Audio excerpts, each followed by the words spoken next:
Drizzle of dry rain. How are we doing, ladies, gents, teddy bears? Welcome to drizzly Norfolk and welcome to RAF Marham, ladies, gents, teddy bears. And last time we were here, we were, I think it was July, you know, and it's quite nice because you can actually see the markings there of 207 Squadron.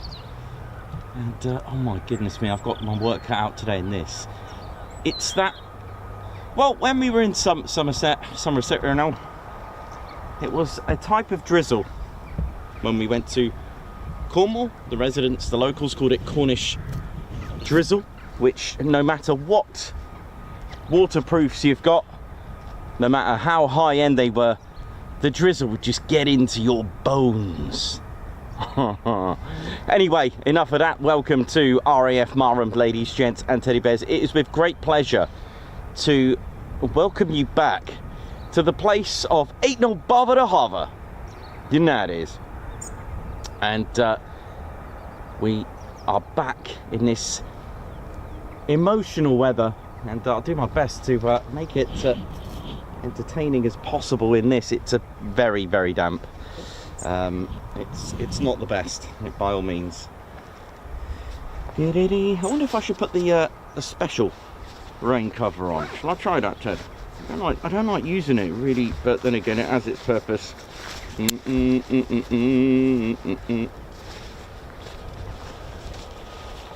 Yeah, let's do it.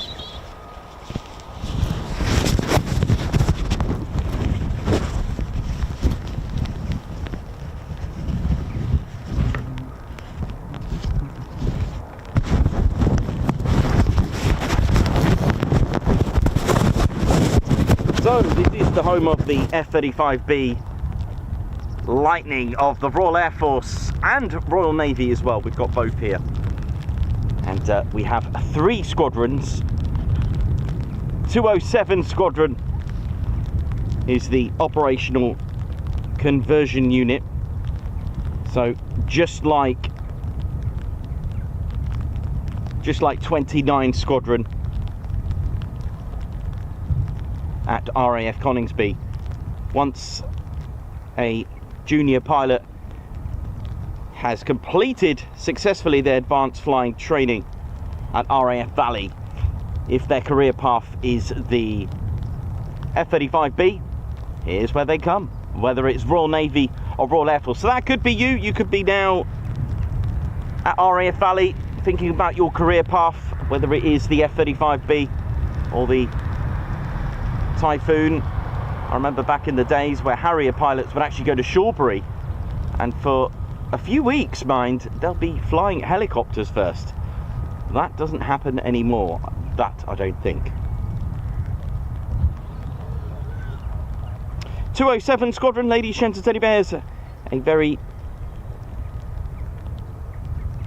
very squadron that was once itself a Royal Naval Air Squadron, as number 7 Squadron, formed from a B Squadron of number 4 Wing Royal Naval Air Service on the 31st of December 1916. They are the operational conversion unit to train the latest and greatest pilots on the F-35B. They were the first to operate the Avro Manchester as well. We've not much of a introduction, of course, because they are the famous 617 Dambusters Squadron next, formed in March of 1943 under great secrecy. 617 Squadron with an astounding legacy. We've once attacking the Dambuster raids, Dambusters, as they were the dams, the 2 dams of Operation Chastise, which carried out in 17th of May 1943. The first aircraft they flew was the Avro Lancaster, the latest, the F-35B. Wow, now that is that is something, isn't it? Absolutely amazing. And of course, the latest squadron to arrive here is a Royal Naval Air Squadron. A Naval Air Squadron. It is, in fact, 809, the Immortals. They stood up as early as December 2023. They're back. The Immortals, which took part in the Falklands War. We do have F-35Bs spooling in the distance that you can hear.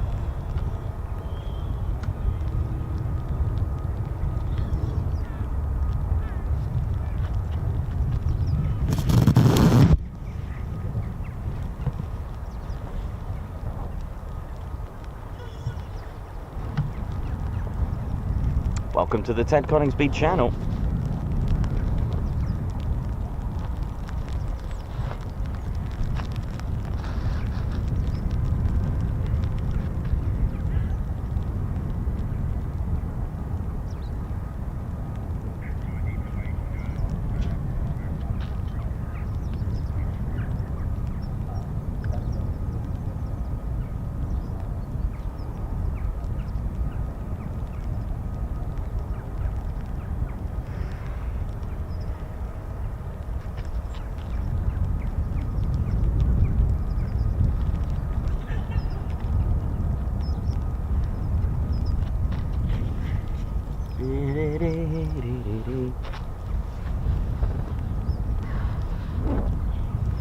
So we're just waiting for our first departures, and with fighter jets and fighter aircraft, it is always about the departure. However, with the F-35Bs, well, it's always about the ain't no bother to hover. This is our squadron leader, Ted Coningsby. My name's Nick Oss. I'm your cameraman, historian and commentator. I'll be giving you a little bit about the history of Marham. This is our squadron leader, Ted Coningsby, flying the Hudson flag of Norfolk. How we all doing?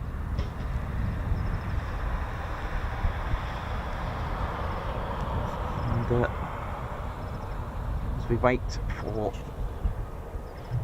I believe we may have a couple. Who knows?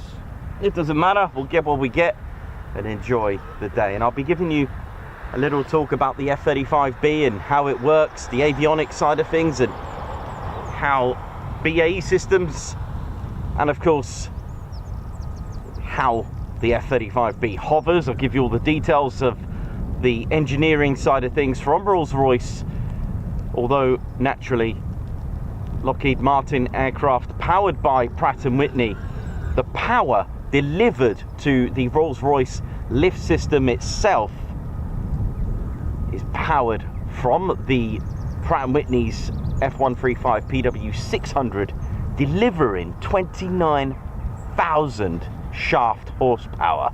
That is amazing. It's almost like having a vertically aligned engine inside, so pointing up high and dry to the sky, or you could say it does have a very, very powerful helicopter inside.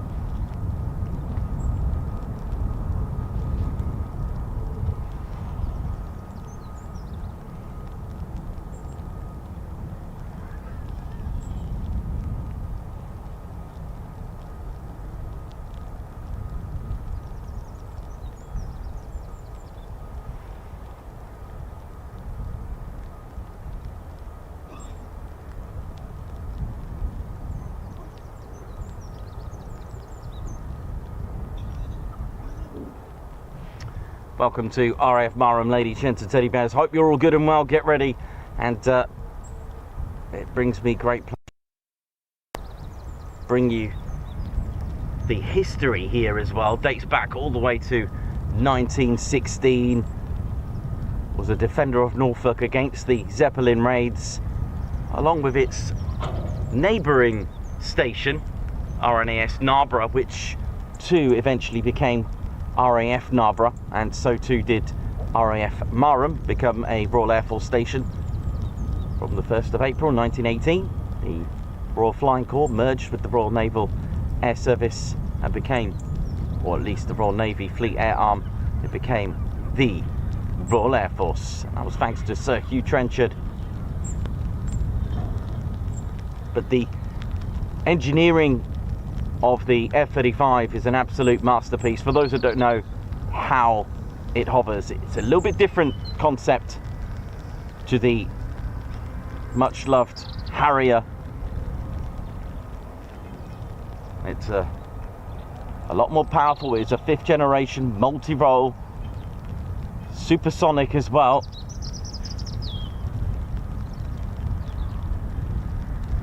And some of the prototypes, I'll explain some of the design features that were added and changed to the F-35B's lift fan itself. The actual hood was changed for the better, for a lower, a better flow of air, because it is all about the radar cross section on 5th generation stealth. However, when you are sucking in lots of air to keep you hovering without the bothering, and as you can see, the weather is deteriorating, but it didn't really matter where I went today. So you can see seagull weather, of course. It is looking rather grey. There are blue skies, but it's filtered with this real thin, almost like dry rain. Dare I say it. It's a really weird day, weather-wise.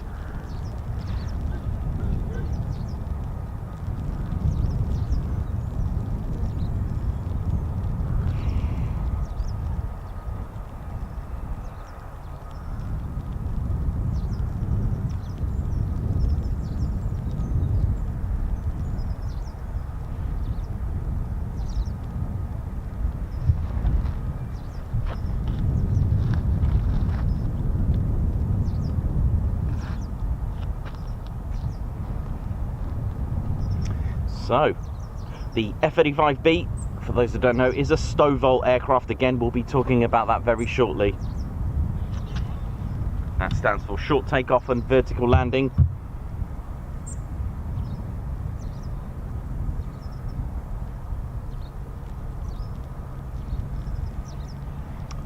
Now, runway 01 and 19 is made of different material, asphalt, a softer material, hard wearing though, and they can do their carrier training on this as well. I think it was Cold Rose has got like a makeshift carrier on there that's painted on to give the effect. RAF Marham does have 3 landing pads, VLPs, and they were installed in 2018. They are humongous. They're 67 meters by 67 meters. They are square. I just had this feeling they were round. No idea why. But the actual landing central area is 30.5 meters by 30.5 meters. STOVL, short takeoff and vertical landing. Now, because you can load the F-35B with a lot of munitions, although the F-35B has a lower payload, it's quite a heavier aircraft, considering, although quite grateful that they have almost like a 1.2 ton of engine just to do the short takeoff and vertical landing. It can be initiated at a maximum of 250 miles per hour, although it has what's called a free bearing swivel module. Well, I'll show you later on. It's not exactly thrust vectoring as you know it. You can't just activate it going supersonic. It is there just for short takeoff and vertical landing. Quite a lot to put into this, where really they've sacrificed quite a few things on it, you know, because it really is a lot of room, a lot of weight just added for the ability to do that, to do short takeoff and vertical landing. Now, I get asked this loads of times, can it vertically take off? The answer is yes, but it doesn't, because of the amount of payload that it is willing to take. With that in mind, it would use a lot of fuel and a lot of stress on the aircraft to do that.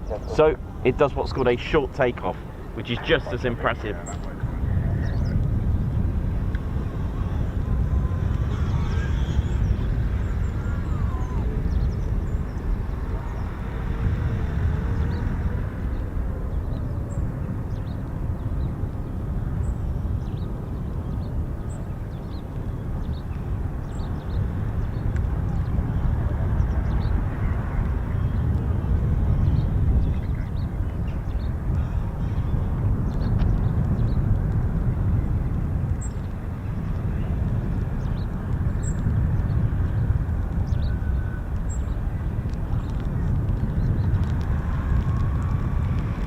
So the F-35B does have an internal weapons bay, an internal bomb bay. What I'll do is I've got an A variant and a B variant. I should have time to go and get it. If not, I'll be running up here. Hang on. I'll just have it ready for later.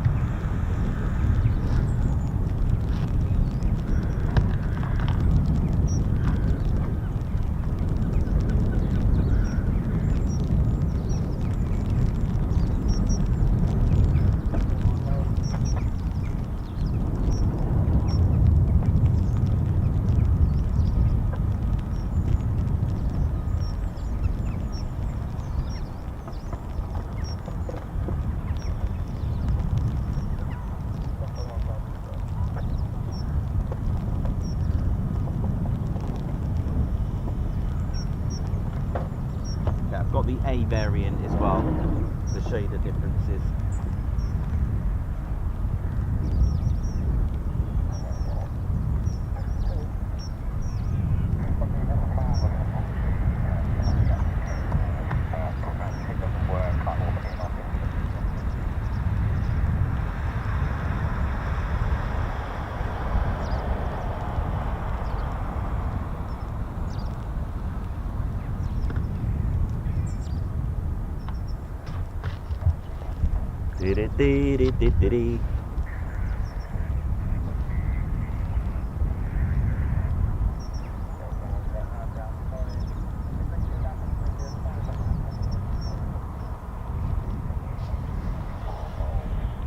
How we doing, ladies, gents, teddy bears? So yeah, there are fundamental differences between the three main variants, as we've mentioned before. I've got the A variant ready with me as well.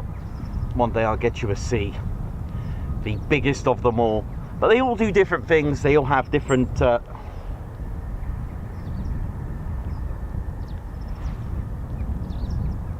different attributes.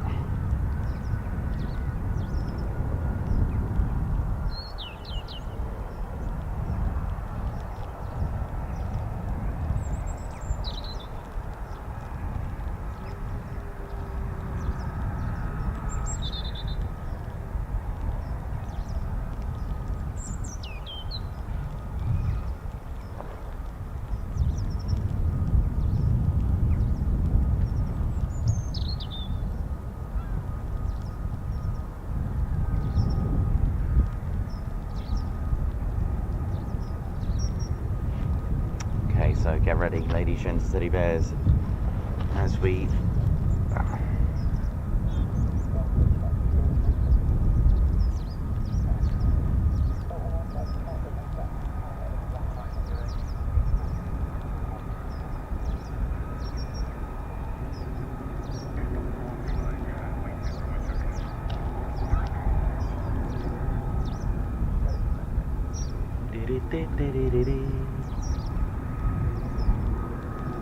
so ain't no bother to hover, you know how it is.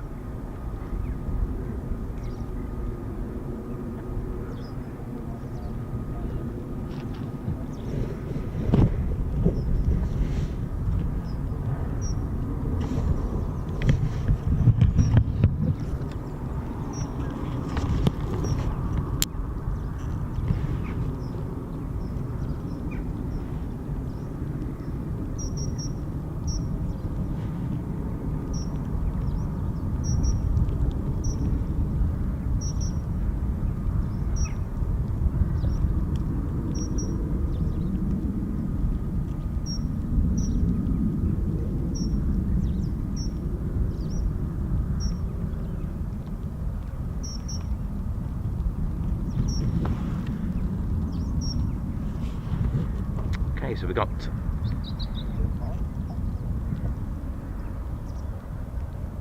F-35Bs taxiing now. Welcome to RAF Marham. Here we go.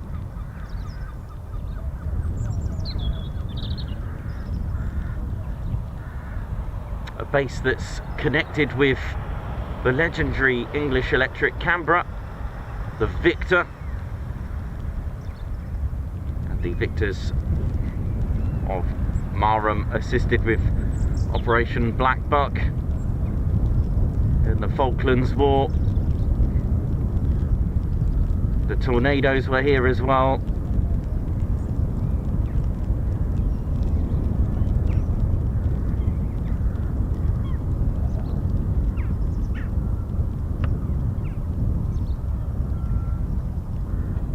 else, we're all looking forward to seeing vertical landings when they RTB.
Now, if you've not seen a short takeoff before, you can check out a very, very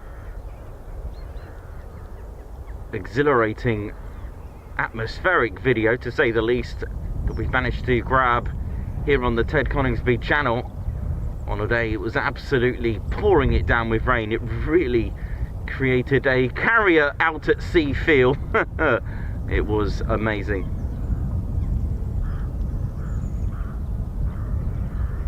On the carriers, they've almost got like a ski jump, a ramp to assist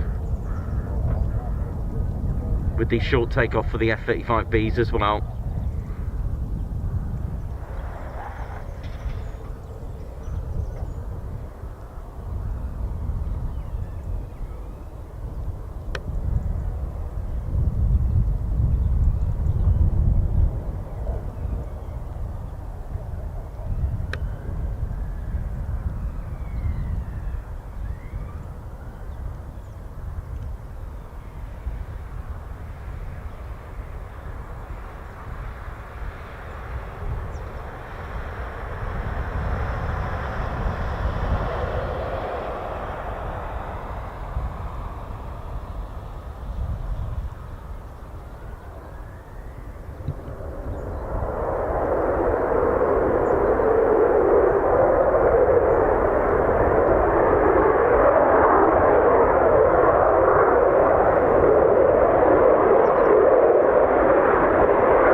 Start to the morning.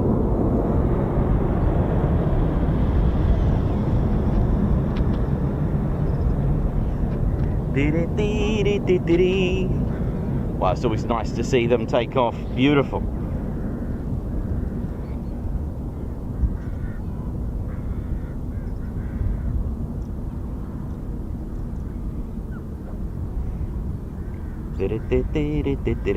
So yes, I will talk to you about the three main variants in a lot more detail.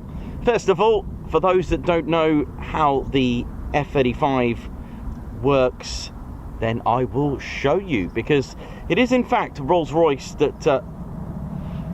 is that another F-35B I can hear spooling? Hang on a minute.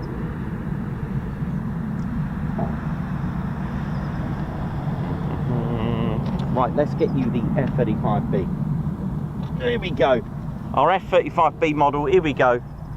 I'll try not to snap bits off it.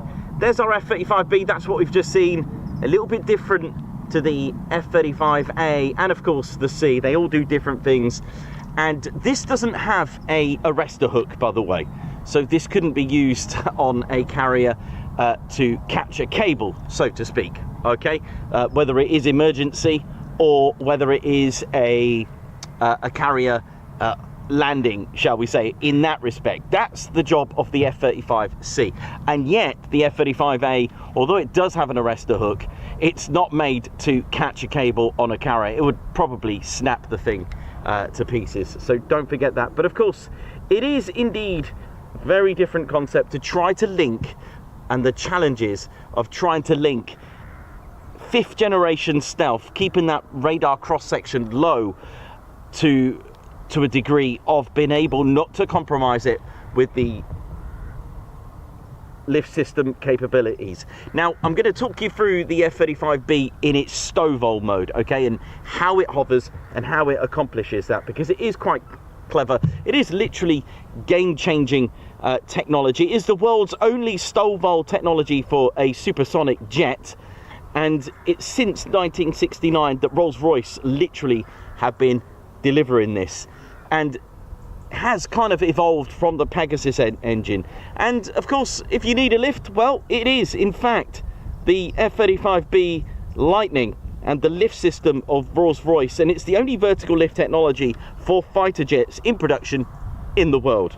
The performance, it is unrivaled, and the lift system comes in part of a latest and greatest in digital control and fan system technology to deliver response, precise and powerful short takeoff as well as vertical landings, and the capability with minimal impact on total airframe weight. Okay, now it does have a compromise, which I will explain in just a moment. Now the system, it is a descendant, so to speak, of the Pegasus engine, and it's comprised, which I'll give you a little tour of, Rolls-Royce's lift fan, the drive shaft, the free bearing swivel module, which is abbreviated, which you'll see as 3BSM, and the roll posts, okay? And I'll talk to you about how it all works. And Rolls-Royce have literally come up with something to be adapted into a stealth 5th generation aircraft. It is amazing, oi oi! And it can actually deliver 20,000 pounds of cold thrust. It is a different engine to the A and the C. The variant is a 600 variant, nearly at just short of 10 meters, where the others are just short of 6. It is massive. It's got the 50-inch diameter two-stage counter-rotating fan with hollow bladed disc technology called BLISK as well. So I'm going to give you a little tour of the F-35. Now, of course, if you try to hover in a, let's get the basics out of the way for those that don't know. Gravity is an aircraft's worst enemy. All right, if you haven't got enough speed, you're just going to fall out the sky. All right. However, what if you were to have thrusts pushing down? Because thrust is moving forward, from moving the aircraft forward from the back. The thrust is going out, okay, as it blows out, makes the aircraft move forward. But how do you make this hover? All right, and I'll explain some of the things that Rolls-Royce have developed to do that. So from here, we've got our usual Pratt & Whitney's F135 engine, okay? Now, over here, that's the rest of the engine of the PW600. So that's massive. Look how big that is compared to a standard Pratt & Whitney F135. Now, the power to the lift system itself, let's open up. Mind you, let's do it in order. First of all, you'll see this open up. All right, this is the auxiliary air intake. The good thing about this, on this model, you can see the shaft. I think I've broken it again, haven't I? You can see the shaft Can you see that bar in there? That bar is connected to the very front of the fan that powers the lift system. All right, here it is. We're going to open the hood up. Now, there's two sets of rotating blades in there, one going one way and the other one going another. But let's flip it underneath, because when the auxiliary air intake opens first, which also acts as a filter for foreign object debris, you've also got this that opens up. This is the bottom of the lift fan. These are grills, okay? Now, these, I'll explain what these grills do, but they actually move forward and back, these grills. This allows the F-35B, when in hover, which I'll show you how it's going to do that, can actually make the aircraft move forward and back. However, what I want you to appreciate is this is like an engine tilted point in the sky, like a helicopter inside there, or like a you know, an engine that's flipped vertically. The shaft is powering the F135 Pratt & Whitney engine. With this shaft is powering this wonderful lift fan from Rolls-Royce, which is about 29,000 horsepower, shaft horsepower, which is amazing. Okay, so there's the thrust pushing down, all right, but it's not enough for it to hover. So this is where the clever bit comes into it. You've also got bypass air that goes here, and I'll show you. There's two more things that can make the aircraft move and pitch and keep it more stable. But let's have a look at the back. This is the free bearing swivel module. This opens at the back, and I'll try my best to open it because it always breaks, but I'll try my best.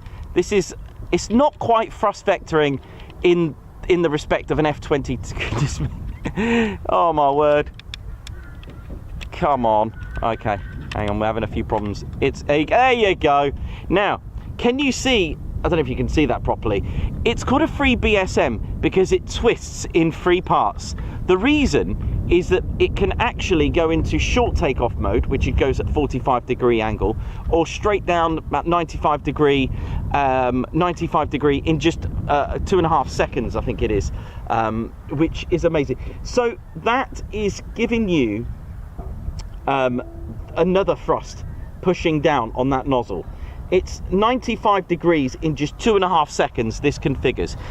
And the beauty is, on carrier, or especially on carriers, where it's got the ramp, the ski jump, this actually adjusts itself to match 45 degrees at all times. This also moves a little bit left and right, especially when you've got some dodgy, sort of like punchy weather, is to keep it more stable. It is so stable. It is absolutely amazing. Now, the bypass air that goes through, which is about 0.5, I think it's about 0.57, you've got roll posts here, these little tiny little inlets. This allows the aircraft to pitch left and right. So you've got straight down on a vertical, straight down thrust here and here. This is how it hovers, because it's pushing the thrust downwards. We're talking about an engine that's got 40,000 pounds of thrust with reheat as well, so it's a very powerful engine.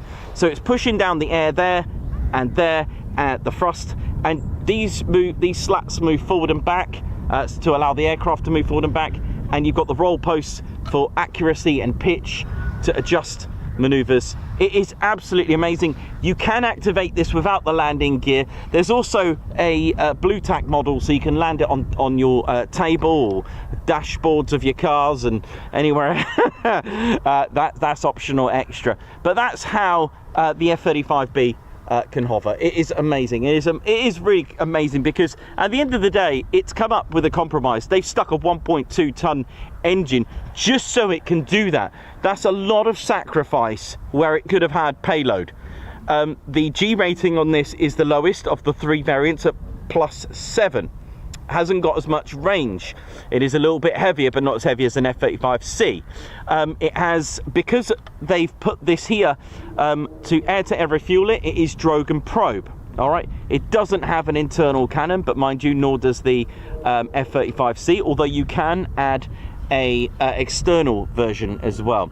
250 miles per hour maximum is when you can activate the Stovall system. On prototypes, they've had to develop this because if you remember on our streams, serrations are a major part of lower RCS, radar cross section. You can see the auxiliary air intake there. They did have, first of all, they had similar to these two doors here that open up, but it wasn't good for the airflow. And it was all serrations here, but the airflow sucking in wasn't good. So they resorted to having a more of a rounded effect. Now, it's not exactly going to give you a lower RCS, but how smooth the airflow was to do that. It's amazing then how much serrations even cause aerodynamics as opposed to smoothness, which is why they ended up doing this hood of a more roundy effect. A roundy effect, I like that. It's very but yeah, you can see it's covered in serrations for a lower RCS to bounce away radar cross section. It is without doubt an amazing piece of kit. Again, internal weapons bay as well, not as much, but about £3,000 they've had to sacrifice on that, but nevertheless it can still carry lots of weapons. You can see the missile in there as well as the bombs. It's pretty fantastic, and the sort of like a quick view between the A's on the left, you can see how, if you look at the cock canopy, it's quite almost like a bubble canopy on the F-35A, look, when you look at it head on, whereas look at the B, it's almost like wearing a hoodie. That's the best way I could describe it. Do you see what I mean? Look at the differences, all right?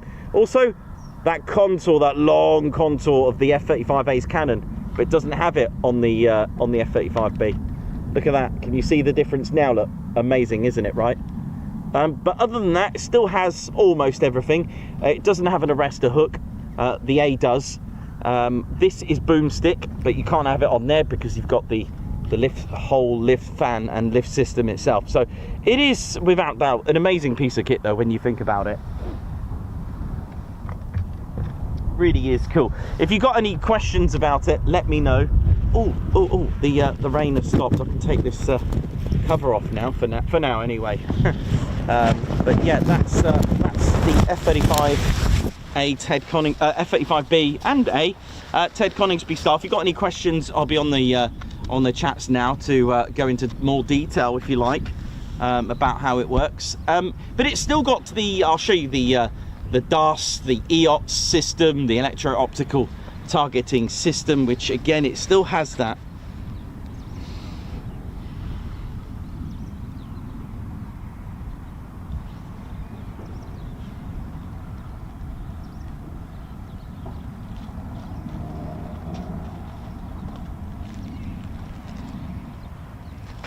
So let me just get the a few details on the a few stats and DAS system on the F-35B.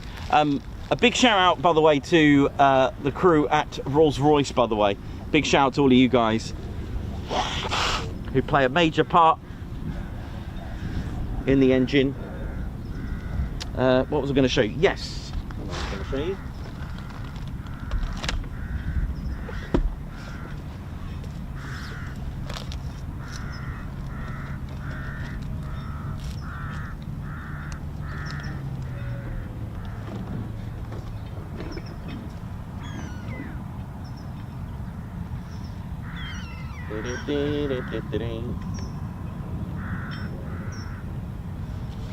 So you may notice on the F-35B about, well, if you can find them all, about 6 tiny mirrors.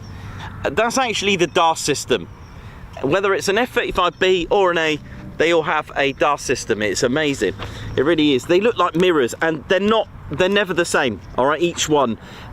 There's 6 of them in total. There's 2 on this side, one on, I think they've got 2 up here, and 1 on the port side. I don't know where the others are, but never mind. There are 6, I can tell you that. At the time of writing this, it's called the AN-AAQ-37, or the DAS system, which is a distributed aperture system.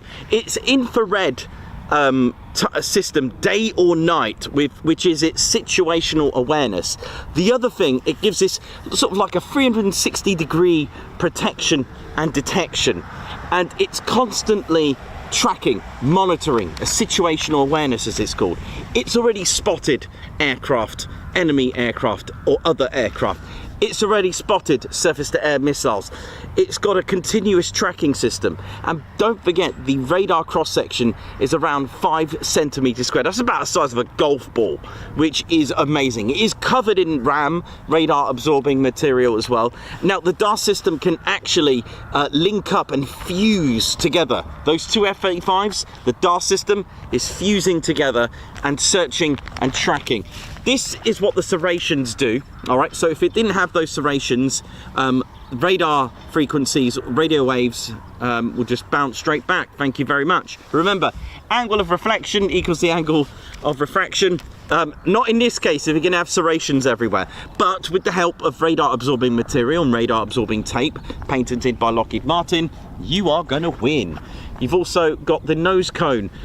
It's flat. It's not fully circular because radio waves, if they catch it right, can go all the way around the nose of an aircraft and come back. If you can, if you're a B2, get rid of your stabilizer or slant your stabilizer, because between the elevator and the stabilizer, you don't want 90 degrees.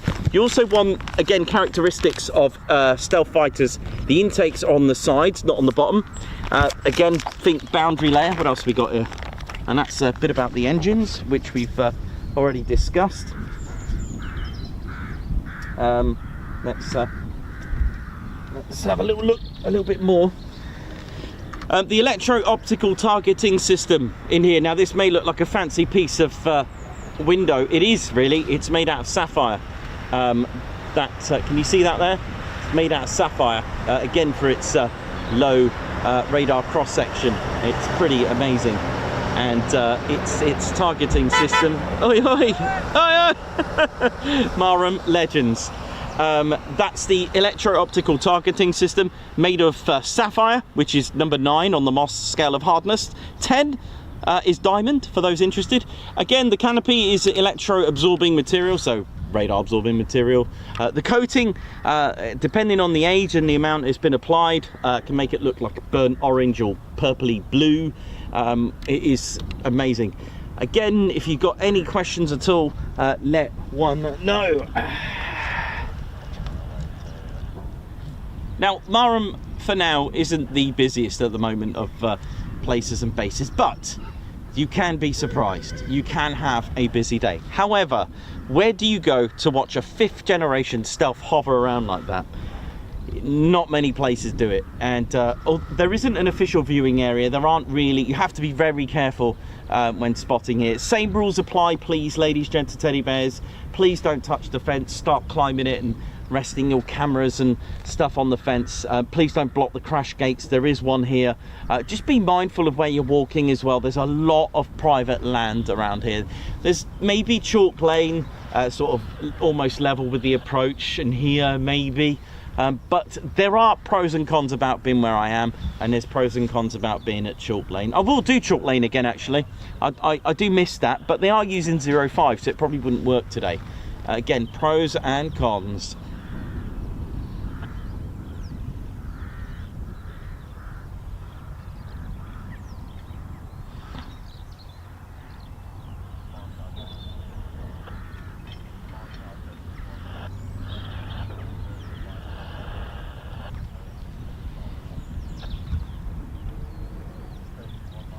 Stefano Moroni, that's a brilliant, an amazing question. How does the radar absorbing material work? Very, very good question. Right, here we go. I'll do my best, although, okay, so the coating, actually let me show you the A variant, because it will show up better. Really good, Stefano, really good question. How does it work? So you can see different colours here. All right, first of all, I'm just going to tell you a little bit about this sort of different sort of edging of different colours and all this stuff. That's actually radar absorbing tape. Now, Lockheed Martin patented this special radar absorbing material. Now this paint, shall I call it, is made of, or has and contains tiny particles of iron. Now it's the iron in the coating that heats up the radio waves and burns them away. It sucks them up and burns them, all right, so to speak. It can absorb frequencies from 0.1 megahertz up to 60 gigahertz, so not even a S400 can pick that up in theory, all right? So I can't go into too much detail, but what I do know is that there is like iron particles inside that just burn away the radio frequencies. I don't know the science to that. Now the thing I was on about as well while I'm here, where I said the nose is not round, all right, and you can see it nicely here. There's a ridge on all stealth fighter jets. Have a look at all the stealth fighter jets, doesn't matter what country, from the nose to right in the ridge. It's got like a ridge, and it follows this line all the way to the start of the intakes, and it's done that for good reason, because it's here. You'll notice these a bulge there and there. This is for the boundary layer. Simple but effective. They even tried this on an F-16 on some of the prototypes to allow it to have this type of boundary layer diverter, but it's enough to calm the engine, the intake of the air down to subsonic speeds.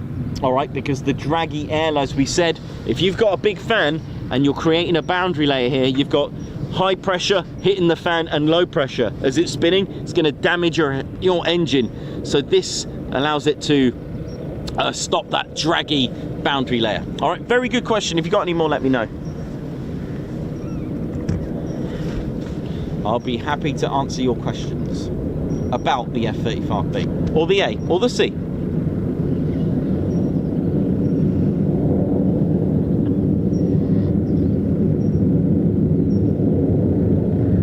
Gaz VK13, not really. Does the weather in rain affect the snowball system? No, I've been asked this many times. How do engines cope with, I mean, we're talking about even an airliner, all right, a Boeing 747, you know, the water going in, it evaporates it. So by the time it gets to the main components, it's evaporated. So it doesn't actually affect it.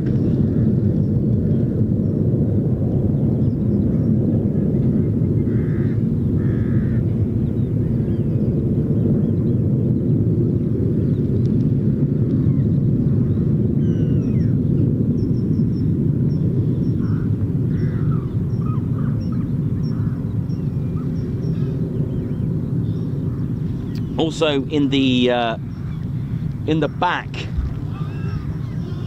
so let's have a look at the so if you have a look, I mean, everything about the F-35 has been thought about, even the heat on the back of the nozzles.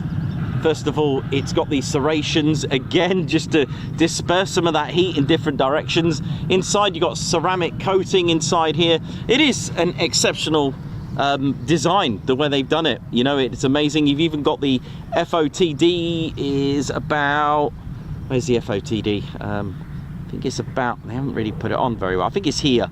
It's about here, I think it is, which stands for fiber optic towed decoy. So remember we said about the decoy pylon on the Typhoon. It has one as well. It can be fitted with external missile rails. Like I said, the F-35 is actually a multi-role aircraft. It can be suited in a variety of roles as well, for having external hard points as well, which we've seen. If you're in defense, you don't need you know, you don't need to worry about not being seen.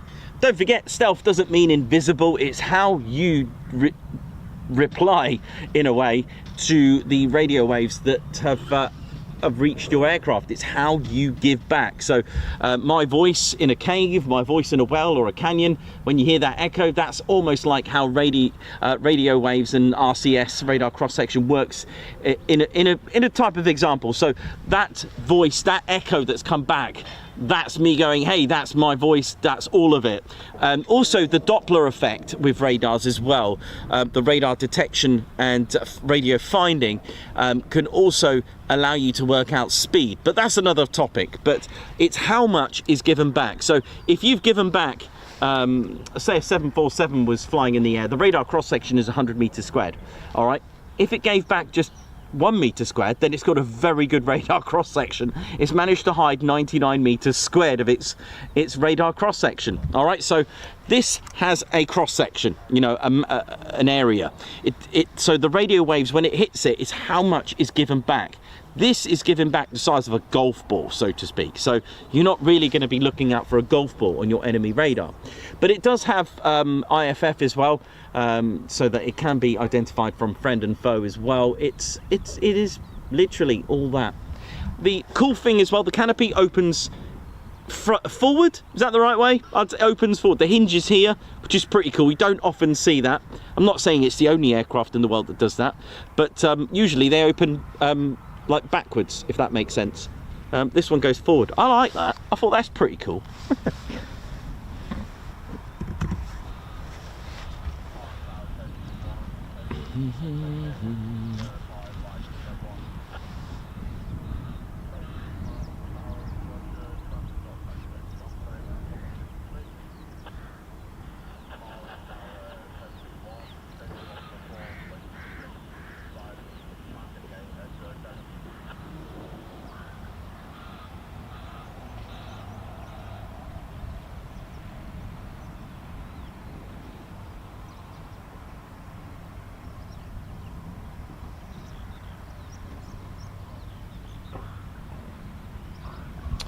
Timothy Bull, no problem. I'll always give you the acronym meanings as well. Don't you worry about that.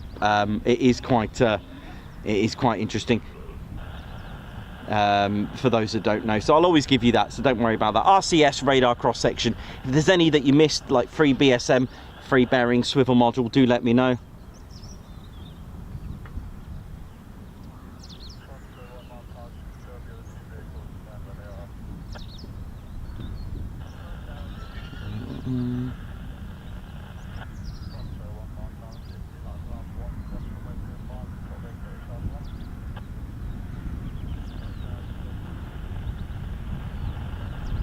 The other thing as well, the F-35B of the Royal Air Force and of course the Royal Navy. Now naturally, officially it's called a Lockheed Martin F-35B Lightning 2, officially. However, this is in fact the Royal Air Force's third Lightning, so they omit the 2. This is normal. This has been going on through since sort of military designations itself. They do like to call it different things in different bases. Now, yeah, so the first Lightning was indeed a P-38 Lightning. It didn't have the fancy superchargers when delivered to the Royal Air Force, and they literally were not happy about the performance, so they literally got rid of that and sort of cancelled it. And then in the 60s it was the English Electric Lightning. So that's the second, and of course this F-35B Lightning. So that was the third. They don't call it a Lightning 3. And when I emailed, bless them, and they did reply, Airfix replied to me because they had a past and present. They had a 617. It had the Avro Lancaster, and it had the F-35B Lightning 2, it said on there, of 617 Squadron. So I emailed Airfix, and bless them, they said the reason why it has the 2, it is for trademark purposes and copyright. So that's why, literally. And it is, if you think about the P-47 Thunderbolt, then the A-10 Thunderbolt 2, hence 2. So it does keep that in track, usually anyway.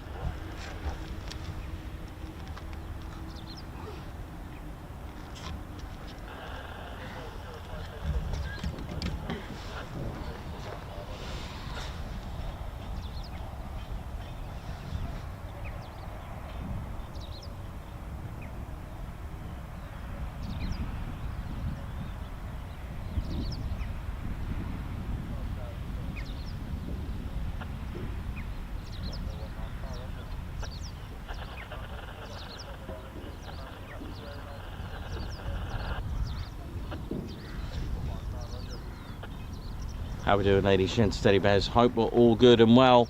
Welcome to the show. Again, it's a base that currently isn't as busy, but we do have some very good days. Anything above 10 departures is a good day, or 10 and above is what I class as a good day. And it has a very, very long history. When the F-35s arrive back, I'll give you a bit of a history of the base, or I could take a gamble and go into the sorry about the background noise. There are a lot of pigs here, little piggies.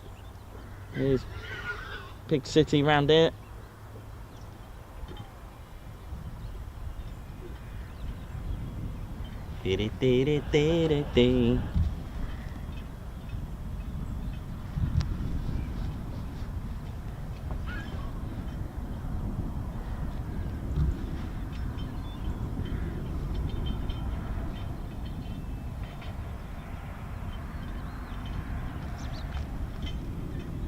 So, fingers crossed for vertical landings, and they are just something else. They are spectacular to watch.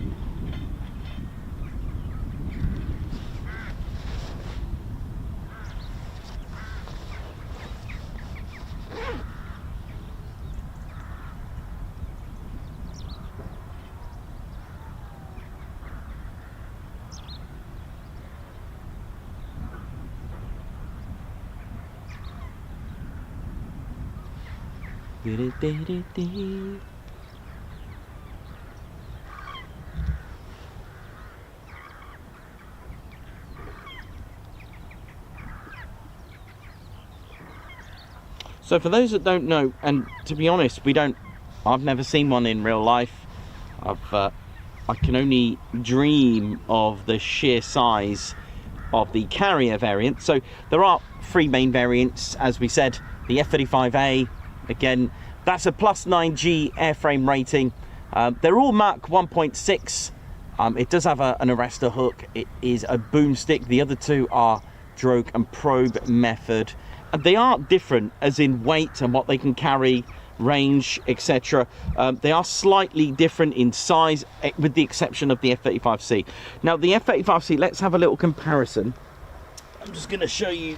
I'll get the B variant, as we are here at Marham, and let's have a little look how it compares.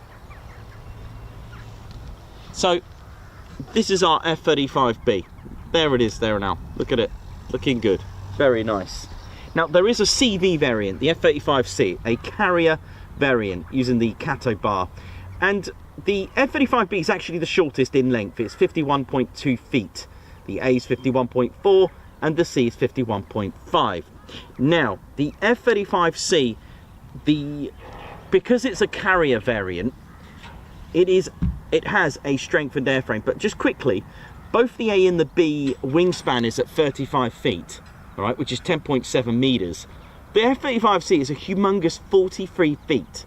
That's 13.1 meters, which is about 2.4 meters bigger. That's 4 foot either side. So it's the only one of the three variants that has wing flaps on it. Now, because it's a carrier variant, it is a strengthened airframe. It's not your traditional airframe. It is strengthened, meaning that it is heavier, which I'll explain. It does have a carrier specific arrestor hook. It's not your usual hook that you have on any fighter. It will just snap it if it wasn't. I'll show you the A variant as well. The F-35C has a twin axle and a strengthened axle to cope with being pulled on a carrier as well. Now, because I said about the humongous wingspan, it's got bigger lift, and it needs that for good reason, of course, because being on a carrier, you haven't got much runway. So it's been specifically designed for US Marine Corps and US Navy, and it is, without doubt, a pretty monster of an aircraft.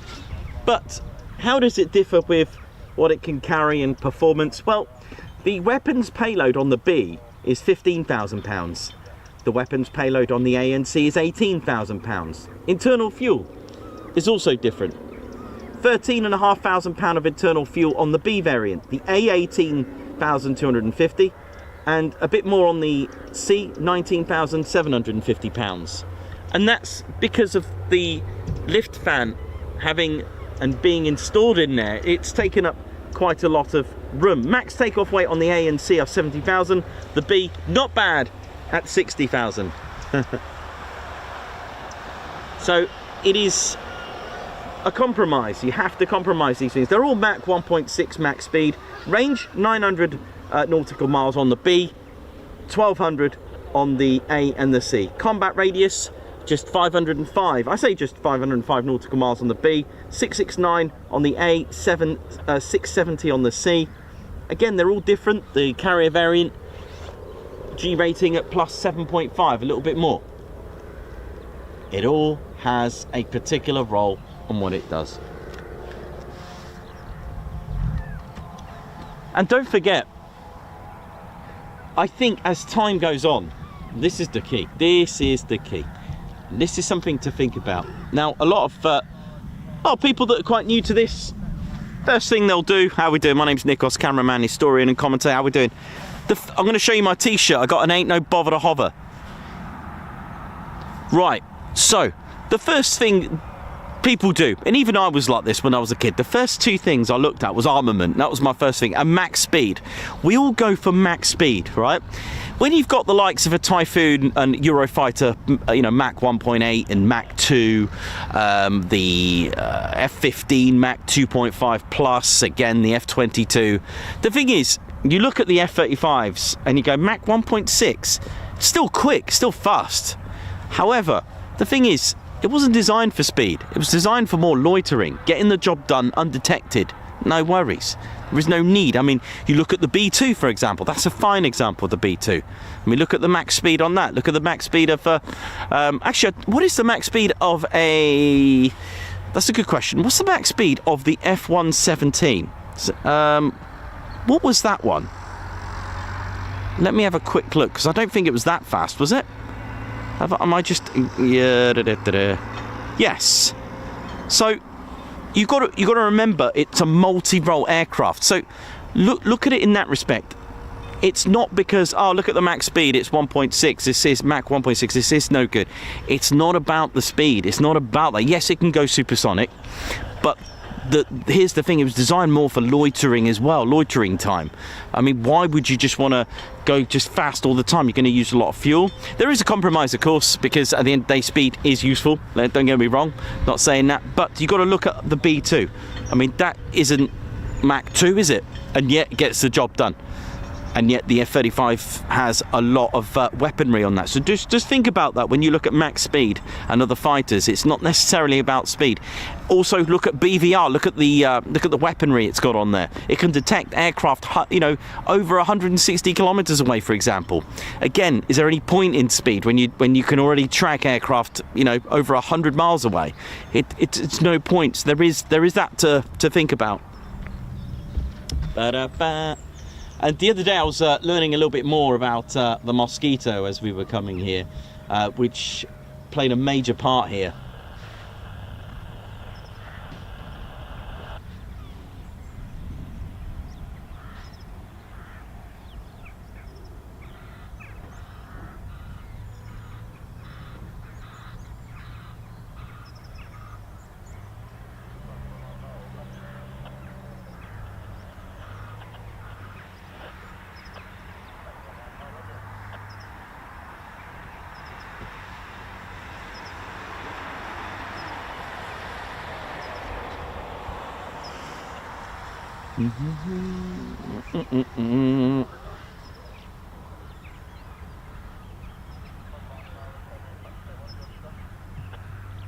How are we doing, ladies, gents, teddy bears? Hope we're all good and well.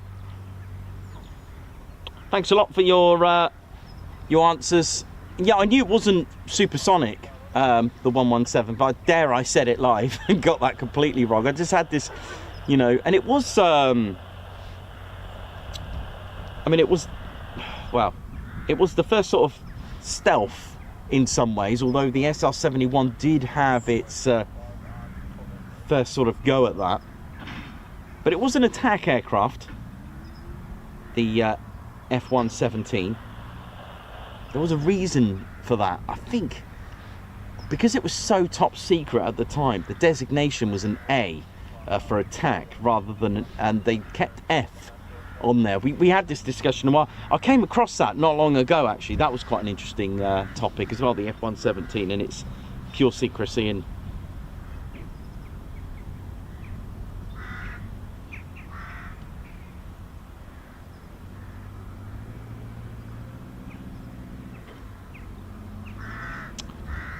so yeah, so there's three main variants of the F-35, A, B and C, but there are other, shall we say, distinctions. The A variant is the most popular bought, but you can have upgrades, shall we say. So for example, you can have a drag chute pod at the back. It looks like a BMW aerial which sits about here, so it doesn't have, so the F-35A doesn't have a chute, a drag brake chute. So you'll notice on the say Norwegian, I think there's other variants, other countries that have added. It almost looks like a BMW, that shark fin aerial. It sits about here. There are other variants like the F-35I, the Israeli version. There is a proposed CF-35 variant, which I wonder if they're going to go with like a CV variant and adapt it for land-based perhaps, but that I don't know. But yeah, there's just three main variants. Like I said, other countries can have their own weapon software in there and all that kind of thing to suit their needs. It is like, you know, just walking downtown, going in your Lockheed Martin shop and going, yeah, I'll have a drag chute on that, put some extra coat in, I like the old purple canopy, that kind of thing. But there we go. Welcome to RAF Marham.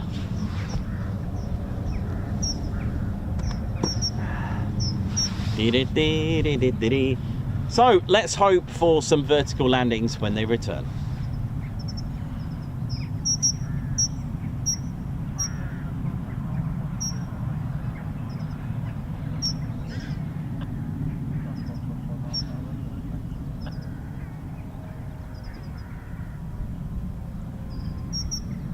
That is correct, Timothy. So like FGR, F for fighter, G for ground attack, A for attack as well. There's R for reconnaissance, so SR 71, so S strategic, R for reconnaissance, F for fighter, correct, B for bomber, absolutely right.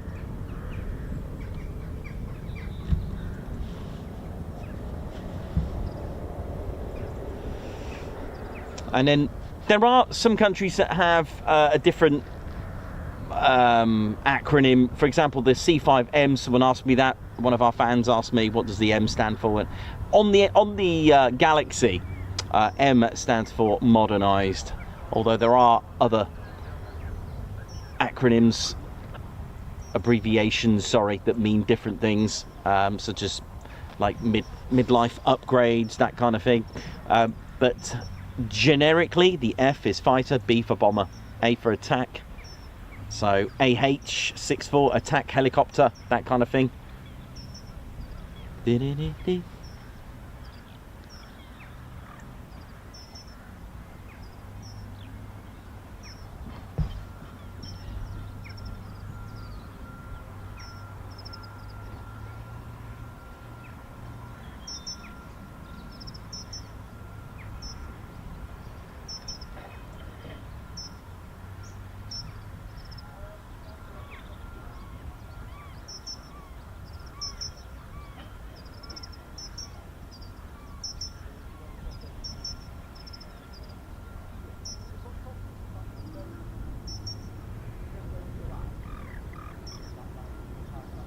Righty, how you doing? Hope you're good.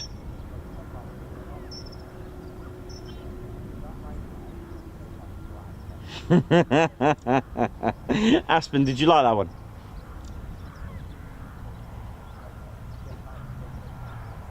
Jenny B. No, I don't think I did. Let's have a look. Jenny B's asked the question. I'm having a look. Not seeing it. Oh, there you go. Jenny B. What's the difference between boomstick and drogue and probe? That's a very good question. Let's go and get the two. Okay, let's have a quick. Let me. If I get the two together. So, the boomstick is literally like a stick that ejects out the back of a. I'm just going to pick a KC-135. Why not? All right. So, and then it attaches into here. The F-15E Strike Eagle. Although this isn't one, it sits about here, just above the the left inlet. All right, the drogue and probe. The drogue and probe on the Typhoon. That sits again similar to the F-35B. It sits on the starboard, the right side. It sits here, so you've got an envelope. It's all tucked up away. Now there are some aircraft that already have this. They bug me. I don't know if I like them, but it doesn't matter. It's none of my business. They know what they're doing. I just think they're quite draggy. Surely, would they not be draggy if they just stuck anyway? But they've been designed aerodynamically to be out and stuck out anyway. But I like the smooth. That's just a personal thing. I'm never like that, but I just thought I'd just open my mouth today. But yeah, the drogue and probe has this probe that sticks out. Now that's basically, let's take a KC-135 because they also have the basket, the drogue basket that sticks out, and it's quite difficult. Anyway, what are the difference? Well, that's the differences between the actual methods, but there is a benefit to flying boomstick, which I believe is to do with, I'm pretty sure if I got this right, it's a faster fuel transfer rate. So it makes it ideal for large aircraft or fighters that really need to get the get-go, while the drogue and probe system, it is more adaptable, easier to modify on existing aircraft, but I believe it's higher adaptability on the drogue and probe method. You can easily integrate it, but I think the flying boom has a faster refuel rate, can transfer fuel basically to the aircraft a lot faster. I think the boomstick could possibly be a lot more rigid. I'm just trying to think, because if you think about the pipe, the whole hose that's swinging around, I think it's a lot more harder, I think, on a drogue and probe. I don't know, I'm just thinking about it in a more logical way. I'm just thinking, if you can envisage a drogue and probe method, to the drogue basket, it's got this hose and it's quite flimsy and rigid, whereas the telescoping boom controlled is a lot easier. I think I'm just going to go with that, yeah, I think it's a lot more rigid, and the telescopic boom controlled can be operated on the tanker, so they can basically the boom operator can get that right. I think there's a lot more input with the operator. Is that, would you say that's correct? So on a boomstick carrier, the boom operator can line it up as well, whereas the basket is just letting it do its thing, letting aerodynamics just carry it along. There's no input from someone that's operating now, other than the pilot trying to get that probe in there.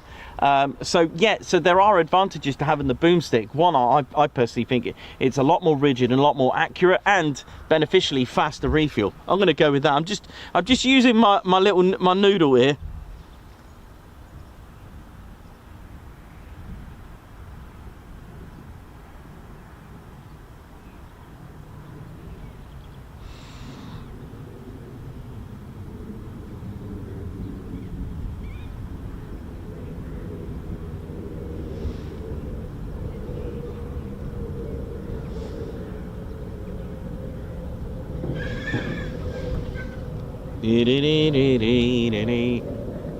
So we got a couple of F-35Bs airborne. I'm just going to wait for them to do their thing.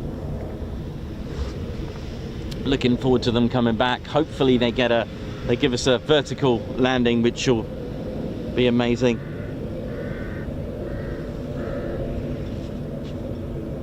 The KC-135 can do both, correct? Yes. With the, of course, if it has both on there. All right, so you can have a boomstick on the back of a KC-135, and it can also have 2 additional refueling pods that have the drogue basket on there.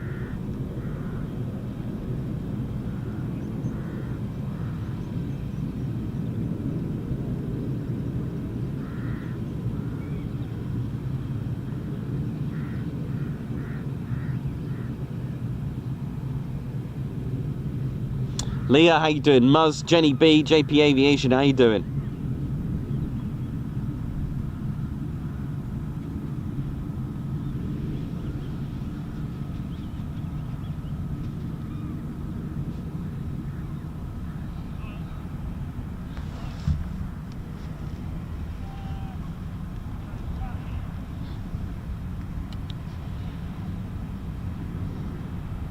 So as soon as these come back, I'll give you the history.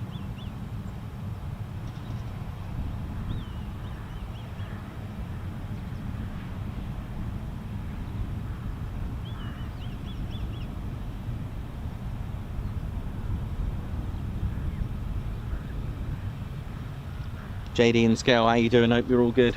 So yeah, welcome to Norfolk, ladies, gents and teddy bears. Welcome, welcome, welcome. Hope we're all good. There are 3 squadrons, flying squadrons that operate from here. That is 809 Squadron, a Royal Naval Air Squadron. The Immortals played a major part in the Falklands War. There's also 617 Dambusters Squadron, formed in 1943 of March. First aircraft Lancaster, their latest F-35B, which I find amazing. And of course, the Operational Conversion Unit, number 207 Squadron. They're the Operational Conversion Unit, the first to fly the Havre Manchester, although we know how that turned out, but it did turn out to be a wonderful thing in the end, adding 2 extra engines, complete 4 new ones, extended wingspan to become an Avro Manchester Mark III, which we all know as the Avro Lancaster. 207 Squadron are the operational conversion unit for both Royal Navy and the Royal Air Force. And a big shout out to all roles, all positions here. The ATC, how you doing? Ground crew, armourers, technicians, Rolls-Royce, BAE, Lockheed Martin, how you all doing here? Hope you're all good. Well, pilots, how you doing? QFIs, hope you're all good. Reggies, how you doing? RAF Regiment.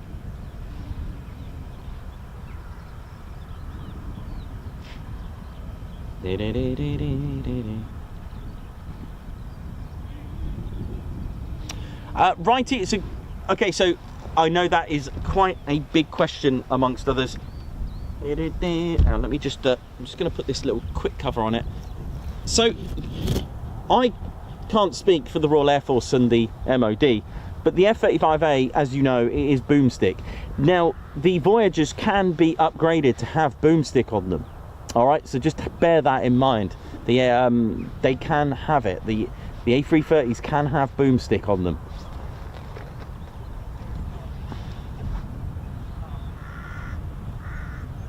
But at this stage, don't forget the range is far superior on an F-35A. So it's just something to think about rather than me saying what I think, because we don't do that on this channel in that respect, because I don't want people thinking, oh, they said it on this channel and, you know, and it becomes all speculation. No, but that's what I think, and it's something to think about. The KC-135, sorry, the Voyagers, the A330s, those types can be fitted with boomstick. So if that's the case, you know, look at it in that respect.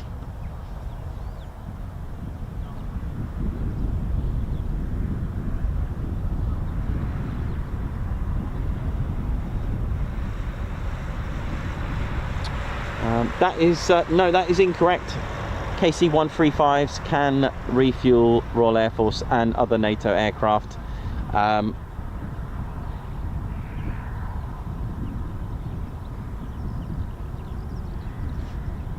Yeah, that's completely incorrect. KC-135s can refuel Royal Air Force and NATO aircraft.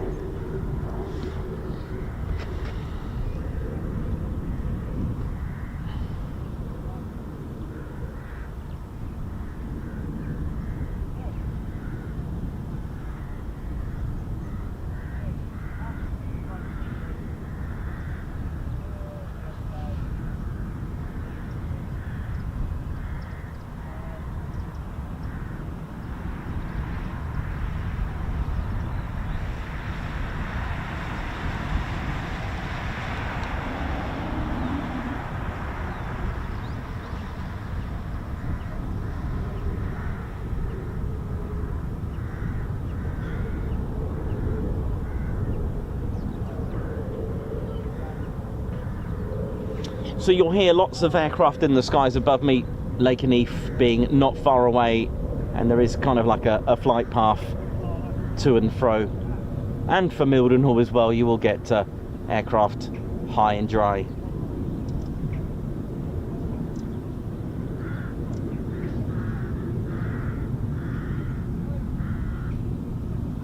Christopher Carr, good morning to you. Hope you're all good.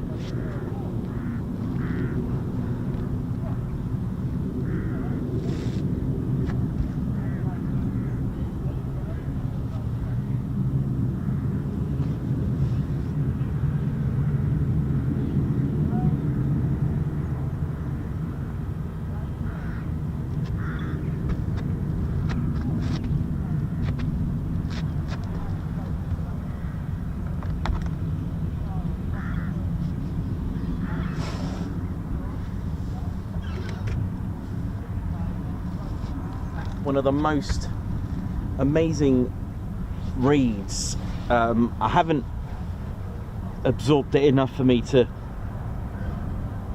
go into detail too much about it, but it was certainly an aircraft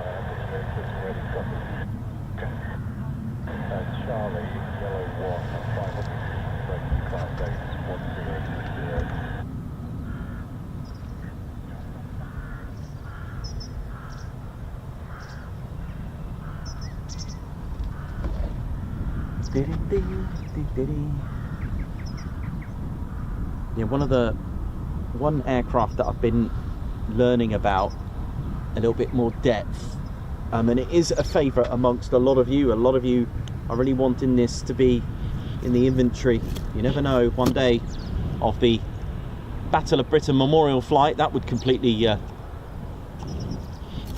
literally complete it, wouldn't it? It is, of course, the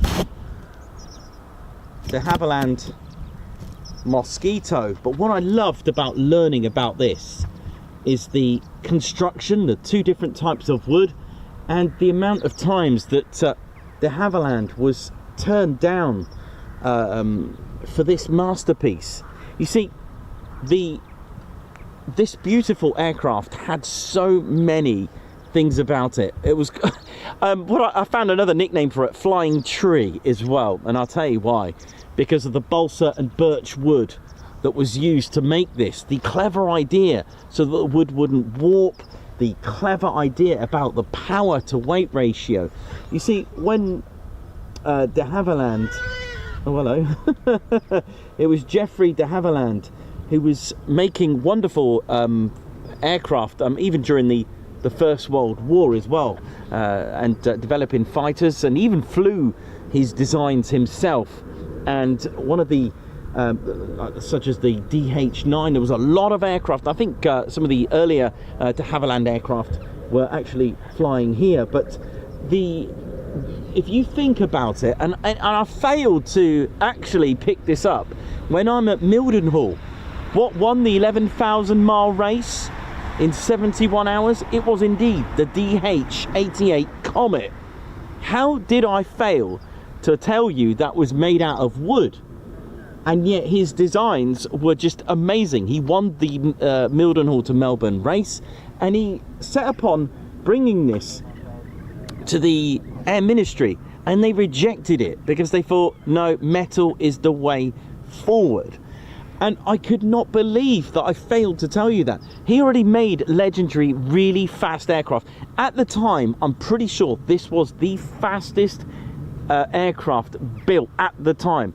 All down to the power to weight ratio, because it was made out of wood. And here's the thing, during the crisis of, especially with the Battle of Atlantic, with Britain losing a lot of supplies, and again, when France fell, the supplies were going to be restrictive. Don't forget, we needed, in this country, tons of metal and steel and all kinds of metal to build engines, Merlin engines, for, you know, such as the Lancaster, and to actually build the aircraft.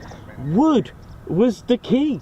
And the funny thing is, to think about it, there was, and I did hint on it, about wood rationing during the 1942-43 to build these, that the fact that the Luftwaffe couldn't bomb the factories of the de Havilland Mosquito when they were being built in a little barn at Hatfield, is the fact that if you were a coffin maker, if you were making sheds, if you were making furniture, people were helping, even teachers were building these things, bits and pieces. If you had anything associated with wood, your job was now to build parts of the Mosquito. They could not bomb the factories of the Mosquito, in effect, because it was being built everywhere.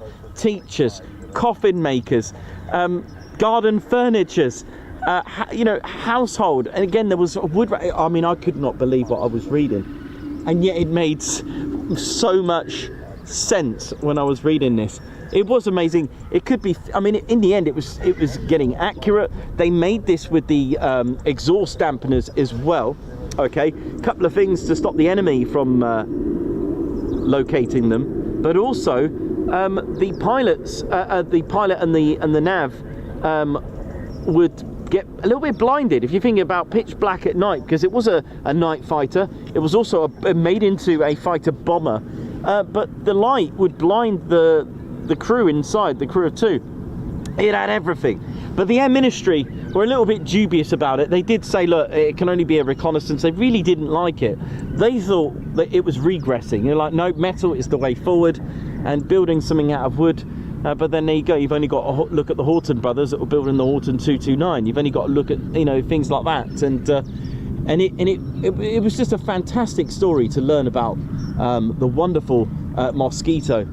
And it was based here with a few squadrons, and I'm going to tell you about the roles it played, the nuisance roles, and there weren't anything that could catch this. Amazing, absolutely amazing. It's got a similar wing layout, although wood on this one, to the Hampden. If you trace your eyes back to the Hampden, it's quite similar to the Hampden.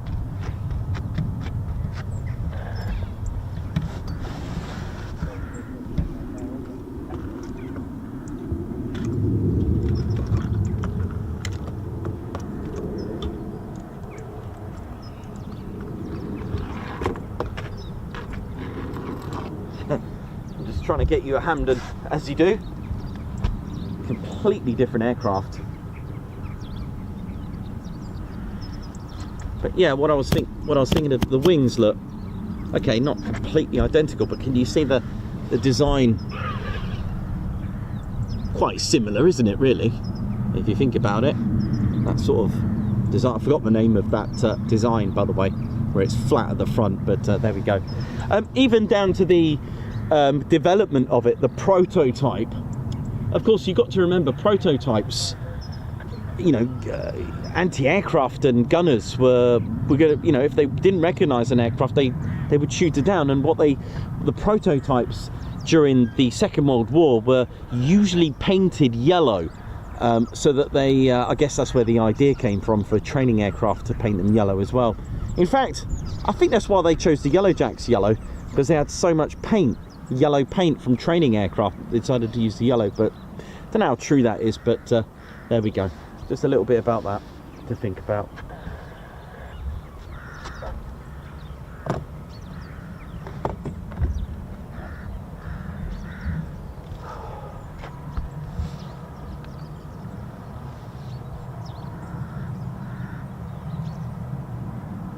we may have our arrivals.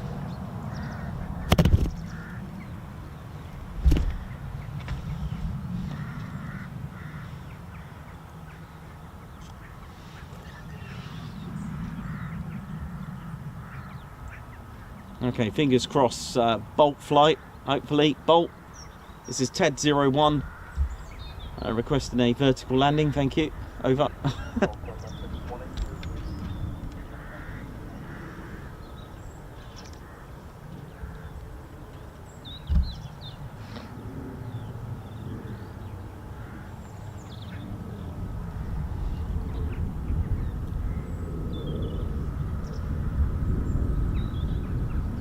Okay, so it sounds like we've got a F-35 not far away now.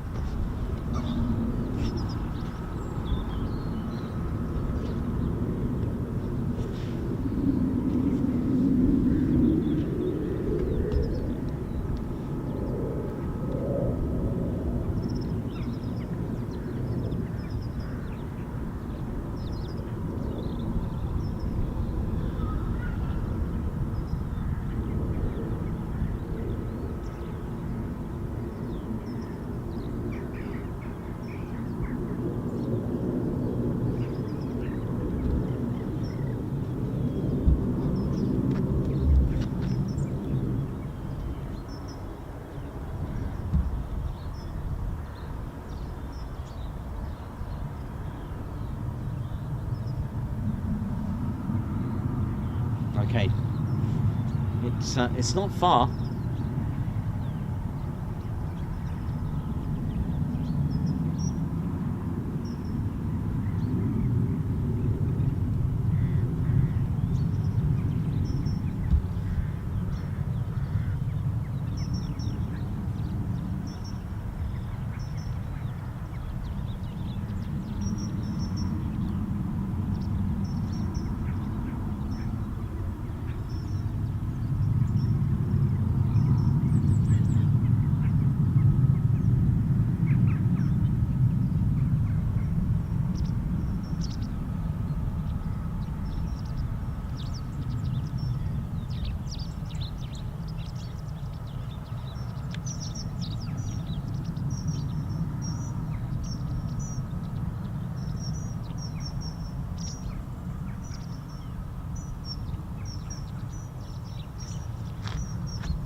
Right, I don't know about the vertical landing, but I know we've got two heading back.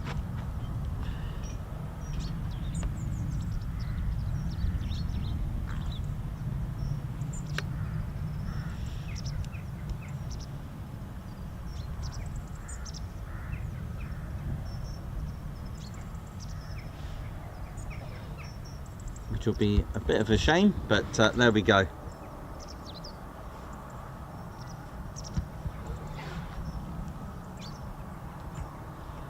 So, two heading back as we speak.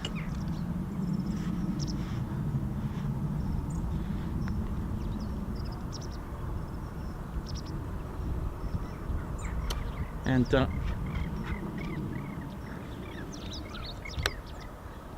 traffic controllers can have training as well. We will speak about the pilots coming into land, but air traffic controllers can also make use of training by doing what's called talk down, which is a set of instructions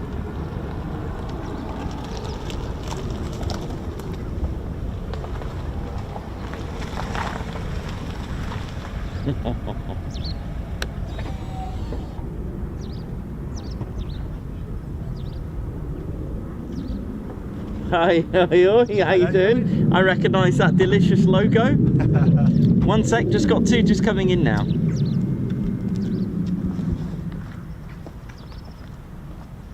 I've so got to get a photo with that.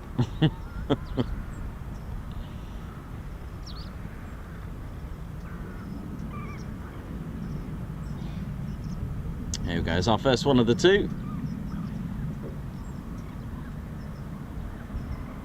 And it is possibly a straight into land. Can't see the stovall activated.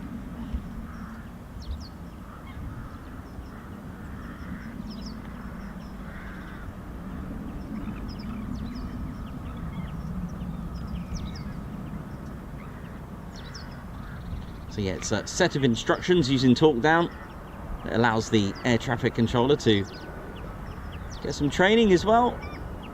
They will ask for the gear to confirm that it is down. There we go, is our first one, and there should be another one just behind.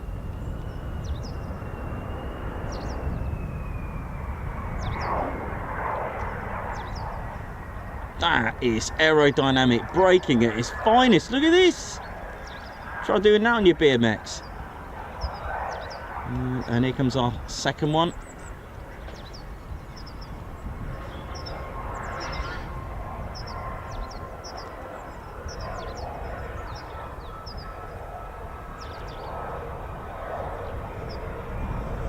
Let's see if we get another aero braking on this one.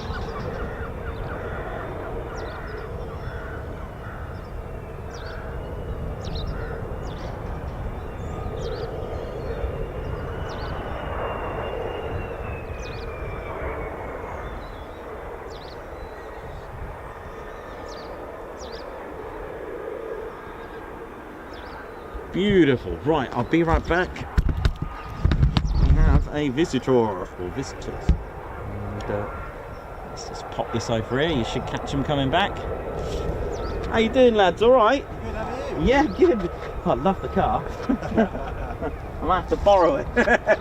How you guys doing? All right? Yours is really good. No, thanks. Yeah, I do like all the details. How you guys doing? All right? Nice to meet you. Yeah, you too. So I'm freezing up there. I'm Vinny, that's Sam. Sorry. I'm Vinny. Vinny, oh Sam. yes, Vinny. I did put a shout out to you. Yes. But when I said it, I forgot your name. I was conscious of Vinny. Yes, I think you met Jay. Jay. Yes, I did. Yes, you did. Oh You did text wow. me, yeah. Oh what? How cool is that? I always talk about the lift pad and the lift system. Yeah, so we always try not to love it when you guys are here. Oh wow. So is that what you work on? You have to work on Yes, the- it's That's that engine. It's so good. Yeah, I was hoping that the journey to the Ren. So you know.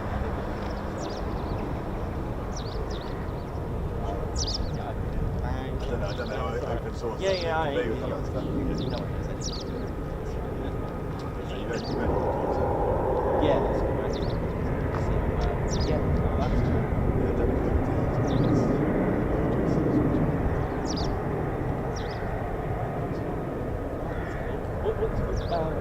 So what do you work on?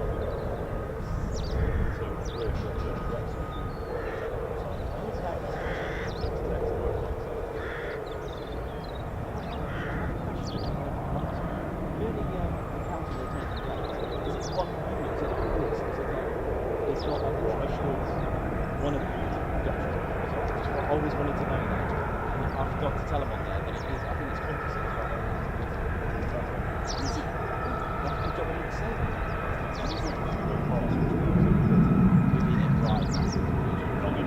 Yeah, so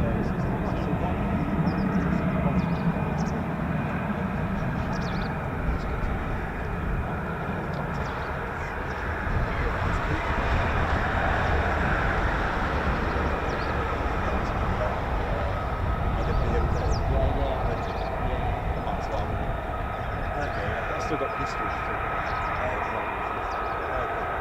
So I don't know if you've seen the show. We got them quickly early to show you Jay Tech. Yeah. Nice. That's cool. Yeah, he's yes. Yeah, that's cool. Can I get a logo with Ted? All right. Thanks. To speak with him. Is that all right? Just the logo. It's like cool. Yeah.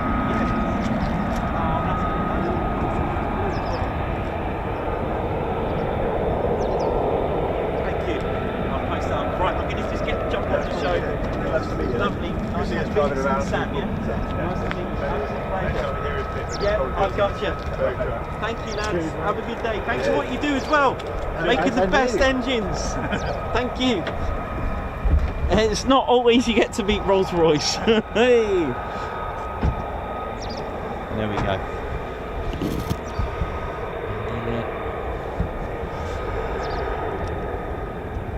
I mean, that is an honour. It really is an honour. And that's Vince. Sam, thank you very much. There you go, you may have heard some of the questions that I wanted to know. Thank you! How cool is that?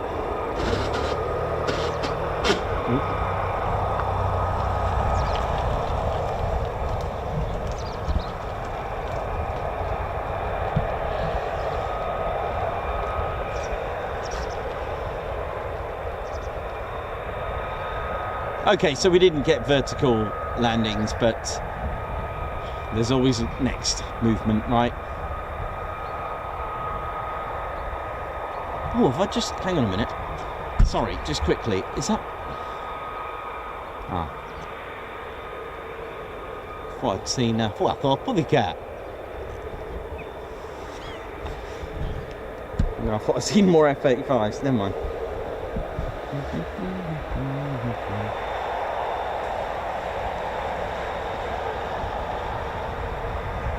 The legends of Rolls-Royce, man, that is so cool. I just took a little... I'll show you on the screens in just a moment.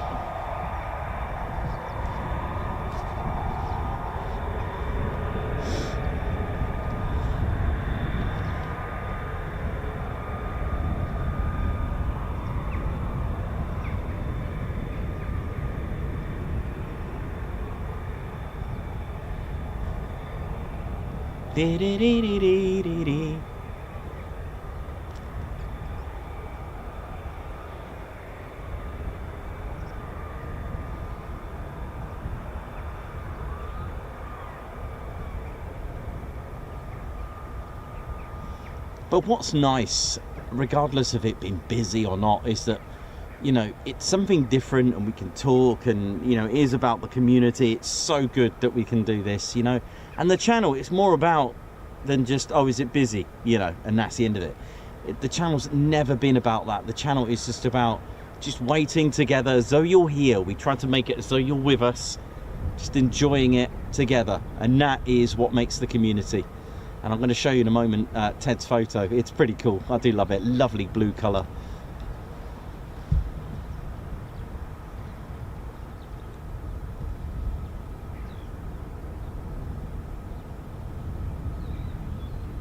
But hopefully towards the end of the year things might start getting a bit busier. But we've had some busy days as well. We've had some quiet days. But like I said, you're looking for about 10. Anything above 10 or above is what I would class as a, you know, pretty good day for Marham, in my opinion anyway. That's my own analysis.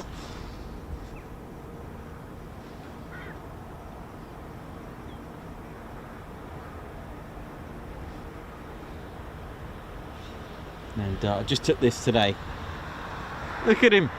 Look at Teddy. Oh, thanks a lot. Look at that. Isn't that just great, eh? I love that.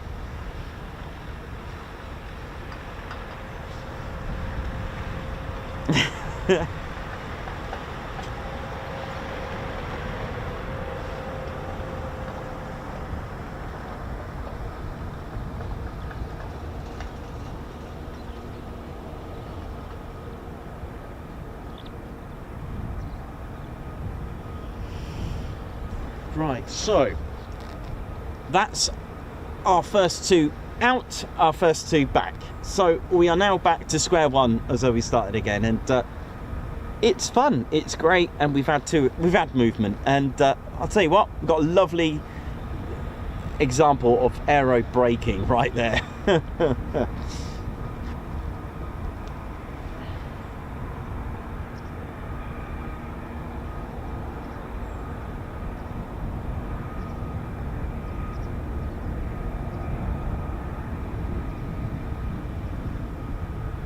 And isn't that nice? And that's the impact, you know, to have, you know, Rolls-Royce personnel just come and see me, and Ted, of course. I think that is just a true testament to what we do and how we do it. Again, we are mindful of what we do. We do appreciate the things going on in the world. We do that, but we always do things correct.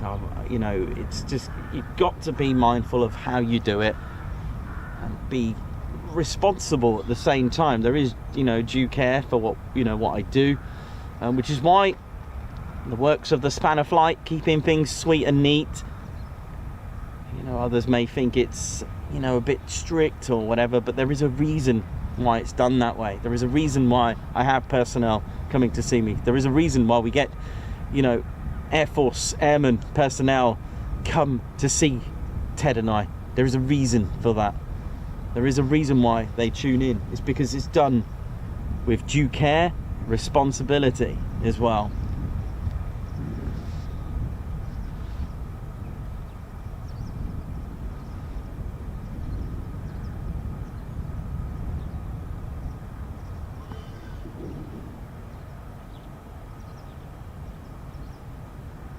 Jenny B, Radio Nigel, Mayhem Marshy, Mark Dudley, Andy Baker, how you doing? Christine Barnes, Joe Mayers, Ellie J.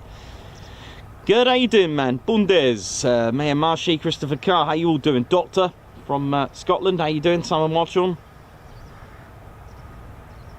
Who knows if there'll be more to come? Who knows? That's the beauty of it. You just wait and wait and wait.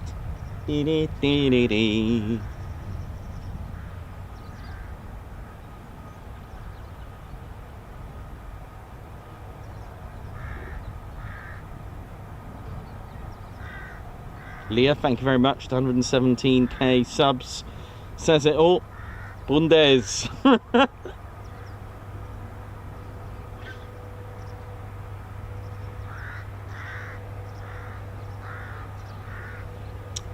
Paul DJ, yes they do. Or it's painted. Actually, I know they got one at Coldrose. I know that, but they do the carrier training. And those that are new on runway 0119 along this runway here that you can see, so the new recruits, the junior F-35B pilots, they will use that. And I can't remember if they have almost like a carrier painted on that. I can't remember if they have, you know, but I know that they do the carrier training on 0119.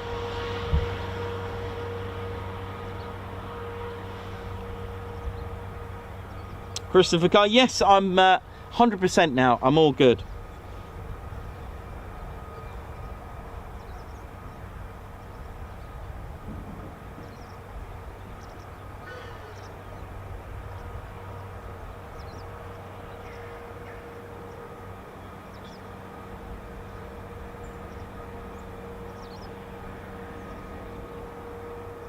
If you go on Google Earth, you can actually see the massive free landing pads, the vertical, the VLPs, and it does look like there's some sort of,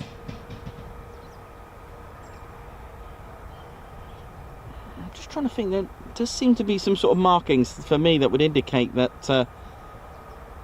it's potentially where they do carrier training on it. It is made of asphalt, not concrete. It's different on that. Anyway, look, at the end of the day, pretty cool.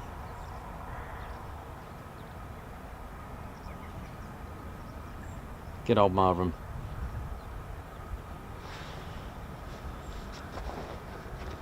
Tell you what, I'm just going to go and grab a quick cuppa. Be right back. See ya.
course, don't forget to visit Marham Aviation Heritage Centre.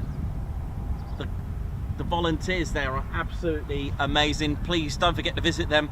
I believe they're open Tuesdays and Wednesdays, and the last Saturday of like an open day on last Saturday of every month. But do check out their website to be sure, so you're not disappointed when you arrive.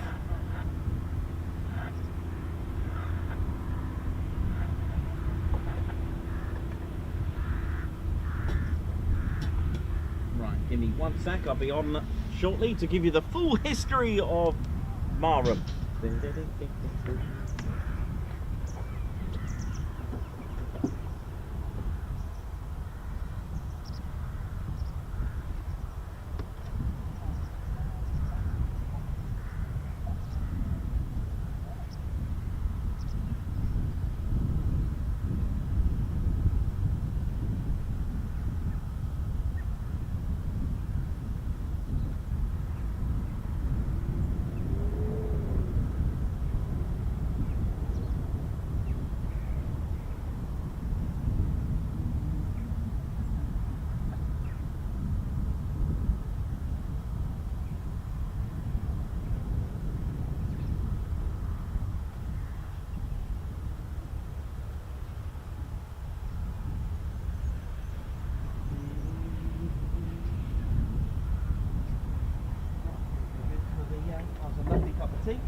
Needed a quick cup up before I go on to the next stage, which is of course our history section.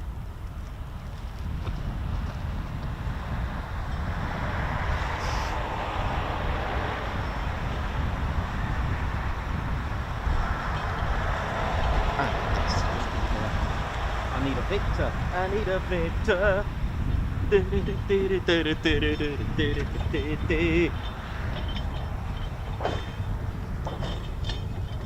I need a Victor.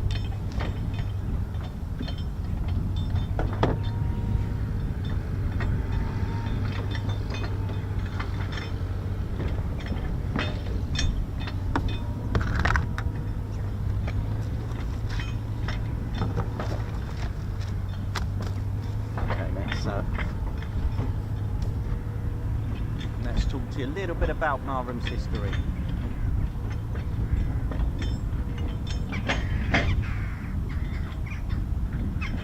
Done Marham's history in a while actually. Right, I hope we're all good.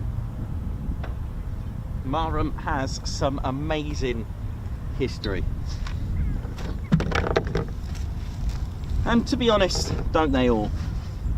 Just going to get the Black Buck raid, because Marham, well at least Marham's aircraft were involved in the Black Buck raids. Oh yes, you better believe it. No, they didn't have Vulcans here. They did have Victors, as someone quite rightly said. I've got a nice little diagram of pretty much what that looked like. Right, let me get my Victor out.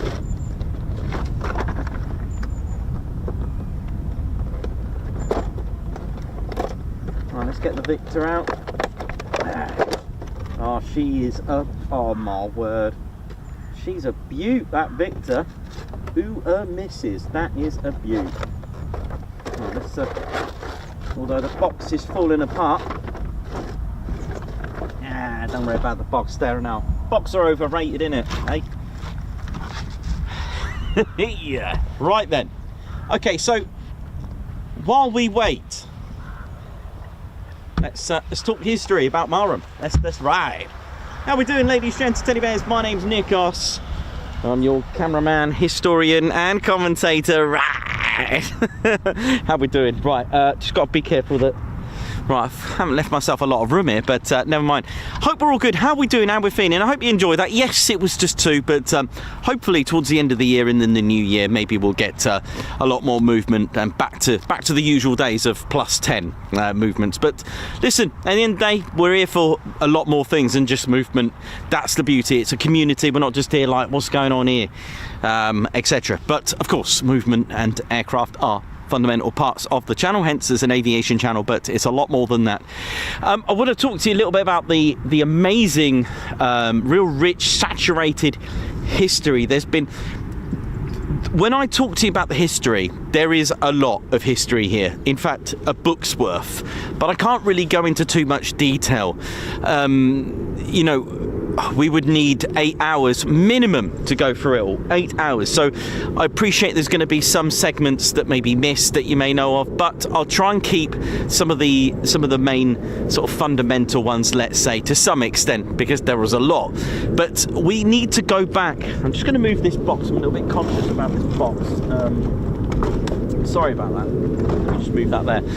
Yeah, we need to go back really to the First World War, literally, because that's how far the airfield and its history dates back to. What I'm going to do, I'm going to maybe draw a map of Norfolk and put the Norfolk World War I Royal Flying Corps airfields here, because I've done one for Lincolnshire, but I haven't done one for Norfolk, because this very airfield dates its history back to 1916. You've got RFC Bexwell, RFC Narborough, and others as well that were Royal Flying Corps stations. For those that don't know, Royal Flying Corps 1912 right up to the 1st of April 1918, where we had the establishment and the creation of the Royal Air Force. That's when the Royal Air Force began.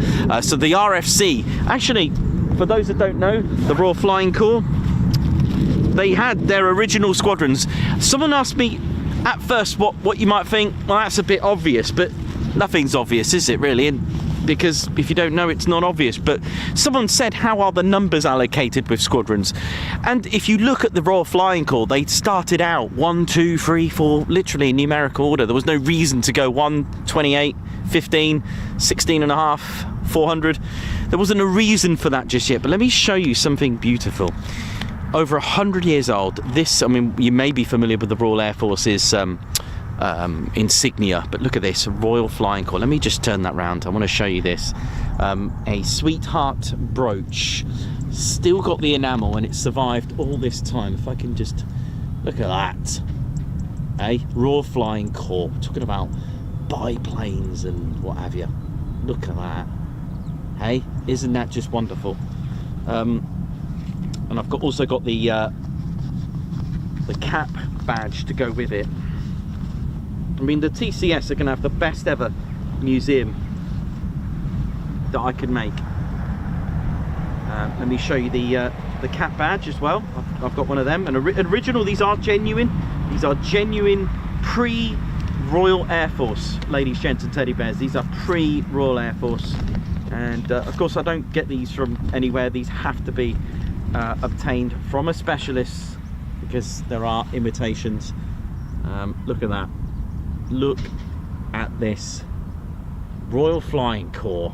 How amazing and an honour it is to have that in my life. It really is just something spectacular. So that's before the Royal Air Force, and Marham was literally a county to defend against the Zeppelin raids. For those who don't know, it's those sort of elongated, long balloons that had bombs. It was the warfare that was then, and Marham was built to defend Norfolk from the Zeppelin raids, and the first Royal Flying Corps unit to operate at Marham was 51 Squadron. So this 51 Squadron would be RFC, but a lot of the squadrons were adapted or had a number change as well, don't forget, when they became Royal Air Force, such as 207 were number 7 Squadron first, and they were part of the Royal Naval Air Service. And that's quite interesting to understand, because number 7 Royal Flying Corps, they were part of the Royal Naval Air Service, number 7, all right, which are now 207. Because the Royal Naval Air Service amalgamated with the Royal Flying Corps to become the Royal Air Force, so the squadrons changed numbers. So number 7 NAS, shall we say, they became 207 Squadron RAF. How cool is that? The legacy still links today. So aircraft such as the Aircraft Factory FE2B, if you don't know what that is, it is a biplane. It's maybe I'll need to get a photo of this, but it was a fighter aircraft powered by one Beardmore 6-cylinder water-cooled inline piston engine. Horsepower just 160. My goodness, how time moves on. And Marham also served as a training base for squadrons for night flying, with squadrons 51, 190, 191 and 193, who were training squadrons based here at Marham. And during the First World War, the RAF formed on the 1st of April 1918, so they formed during a world war as the RFC merged with the RNAS, the Royal Naval Air Service. And when the end of the First World War came on armistice, neighbouring station RAF Narborough, it's not that far, I think it's about 3 miles in that way in the direction of the backwards crow. On armistice, Narborough, Marham bombed Narborough, their neighbours, with bags of flour, and in return Narborough bombed Marham with bags of soot. I like that story. And the last Squadron 51 left Marham in 1919, and the aerodrome closed, just like that. And it had a grass runway. I want you to remember that. It had a grass runway here first. And after the First World War, just to give you an idea, Britain had around 300 military airfields during that time, after the end of the First World War. And by 1924, there were just 27. That is a massive amount that have just gone, and while things settled down, there had to be careful consideration into the thought of a possibility of war ever happening again. And don't forget, Germany were put onto a strict treaty to never disarm again. It was forbidden. But in 1933, of course, Hitler came into power, and Göring became the chief, minister of the defence, like our own Air Marshal. There was Harris and so on. So he became like the one in power for the Air Force. But the thing is, how did he do that? Because the Treaty of Versailles and other treaties forbade them to ever rearm again. And the problem is, he did, but they were civilian aircraft. Civilian aircraft, yeah, they weren't. They were being dubbed. Just to put you into context, we're looking at around about 5,000 in 1938 aircraft that were built in secrecy, and then a year later, they went up to about 8,000 aircraft in secrecy. These were being built, and that was Göring. But Marham, they gave Göring a bit of a hard time, which we'll talk to you about when we get there. Of course they did. They did indeed. But while things settled down, there had to be careful consideration of possibilities of whatever happening again, and new RAF airfields were about to be commissioned, and the AMAB, the Air Ministry Aerodromes Board, was created. And in 1935, the RAF had what's called a pre-war expansion, which commenced, and the first set of the expansion program included Waddington, which is close to Coningsby, Feltwell, which is not too far away from here, and of course Marham. And it was 38 Squadron who were operating the Handley Page Hayford at Mildenhall. They arrived here to become the first residents at Marham with the Ferry Hendon bombers, and the B flight of 38 Squadron reformed and made a new squadron, 115 Squadron, with Handley Page Harrows, and by the April 1939 both converted to Vickers Wellington bombers. So both squadrons received the world's fastest ever assembled bomber, but that didn't happen until 1943, by the way. But it was the Wellington bomber that arrived. And and I'm just going to show you the Vickers Wellington bomber, and here's another evolution that I've got to show you. 115's Hendons and 115 Squadron's Wellington bombers. Here's our beautiful Wellington bomber. It was, in the end, the most produced aircraft of the Royal Air Force. 11,460 or so of these, which is amazing. Made in 16 different variants, and it was the likes of Sir Barnes Wallis, bless him, who made a geodetic airframe in this, an amazing type of build to make this into a very versatile aircraft. But the evolution of squadron markings happened here. I'm not saying right here at Marham, but there are, if you look at some of the historical photos of Marham with their Wellington bombers and their Hendons, 115 Squadron, who were here, who formed from 38 Squadron, literally had 115 written on it. Right, so squadron markings weren't really thought about as opposed to a 2-digit system. For those that don't know, 2 digits, that is the squadron, LG. And there was a time period, so from 1939 to the end of the war, they had a particular 2-digit system. Now, the problem with having 115 written across it is that enemy reconnaissance aircraft can track them back, or even night fighters or fighters can track the aircraft back, know exactly what squadron it was, know exactly what they're flying, etc., and where they're based. So they had to scrap that system for security reasons. So they come up with a random 2-letter system, all right? So they had 2 different digits, 115 kilo delta that they had on there. I like to say kilo Oscar, but I keep getting them. Do you know what? I'm going to do this once and for all, right? Because I'll tell you why. Because 115 Squadron, who are flying today, by the way, I noticed an error the other day which completely threw me out. All right, 115 Squadron.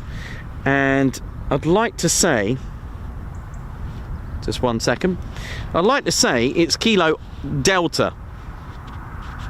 And the problem is, on my aeroplane model, it looks like an O and a D. I can never distinguish, and I always get those wrong. So once and for all, we're going to, yeah, KO. Kilo Oscar. There we go. We're going to go with that. I'm going to go with Kilo Oscar.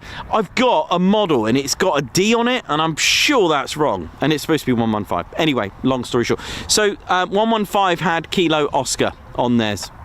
So that system began around 1938-39 for security reasons. I'd say 1939 is when they really established that. So there we go, the Vickers Wellington bomber, a beautiful aircraft made on the same specification B932 as the Handley Page Hampden. So where's our little Hampden? And I love doing this. 2 aircraft built on the same specification, completely different. Look at them. And do you know what else I learned from watching and reading more about the Mosquito bomber? And this is quite interesting because this has just made me think about this. Because the Air Ministry kept pushing aside de Havilland's idea of the Mosquito, there were his workers that were going to other factories. And remember when I said about Vickers Armstrong or Vickers and of Handley Page, if contractors weren't getting the deal, it actually played a major part in their staff and their employers and their fabricators and their technicians and their workers and their constructors. It was quite interesting to know that. And yet you've got 2 aircraft, 2 different companies, very different aircraft. But still, remember, go back to the 160 horsepower engine, the Beardmore. Now, Kestrel engine on the Rolls-Royce Kestrel, on the Hayford, 600 horsepower, around about that. They upgraded it. Hendon's, Harrows. It was the evolution of the Bristol Pegasus in my eyes that really set aside everything. It was the start of more beautiful, heavier, punchier, more performing engines that really, these 2 monoplane style bombers really, you know, I love them. They really set the standards of all things to come. So just something to think about with regards to the staff, which I find quite fascinating. So 115 Squadron and 38, they converted to Wellington bombers. In 1940, 218 Squadron moved to Marham as well, also operating the Wellington bombers as well, who eventually converted to the RAF's first World War II 4-engine bomber. That's right, the Short Stirling bomber. They were also here. Marham was getting busy, and in 1941, 105 Squadron arrived with the Merlin-powered wooden legend, the Flying Tree, which was indeed the Mosquito, and Marham became a pathfinder force because they were so good and tested out the oboe precision bombing aid. So for those that don't know what the Stirling was, here's our Short Stirling. It was indeed the first ever 4-engine heavy bomber of the Royal Air Force. This was it. And for those that are regular to the channel will know that it was actually Supermarine that got the thumbs up. This was the S29. It was Supermarine that got the go-ahead first. It was a Supermarine 317. They made 2 prototypes. The best way I can describe it, it looked a bit like a B-17, you know, with the single tail. It looked quite similar to a B-17 in some ways, okay? I mean, don't forget there were 2 prototypes. It was R.J. Mitchell that designed it, and they were good. They were punchy engines. It was set to have over 300 miles per hour. I mean, this was estimated. It was supposed to have like 35,000 foot service ceiling.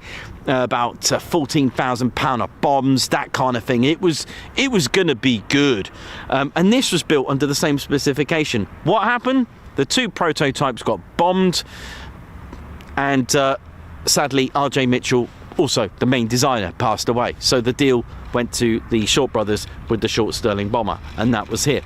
I mean, it had a 14,000 pound payload. It had some punchy engines in there. Started off with the Pegasus and then upgraded to the Bristol Hercules engines. It was a beautiful aircraft, very manoeuvrable, very manoeuvrable. It had the thickened Sunderland wings but shortened.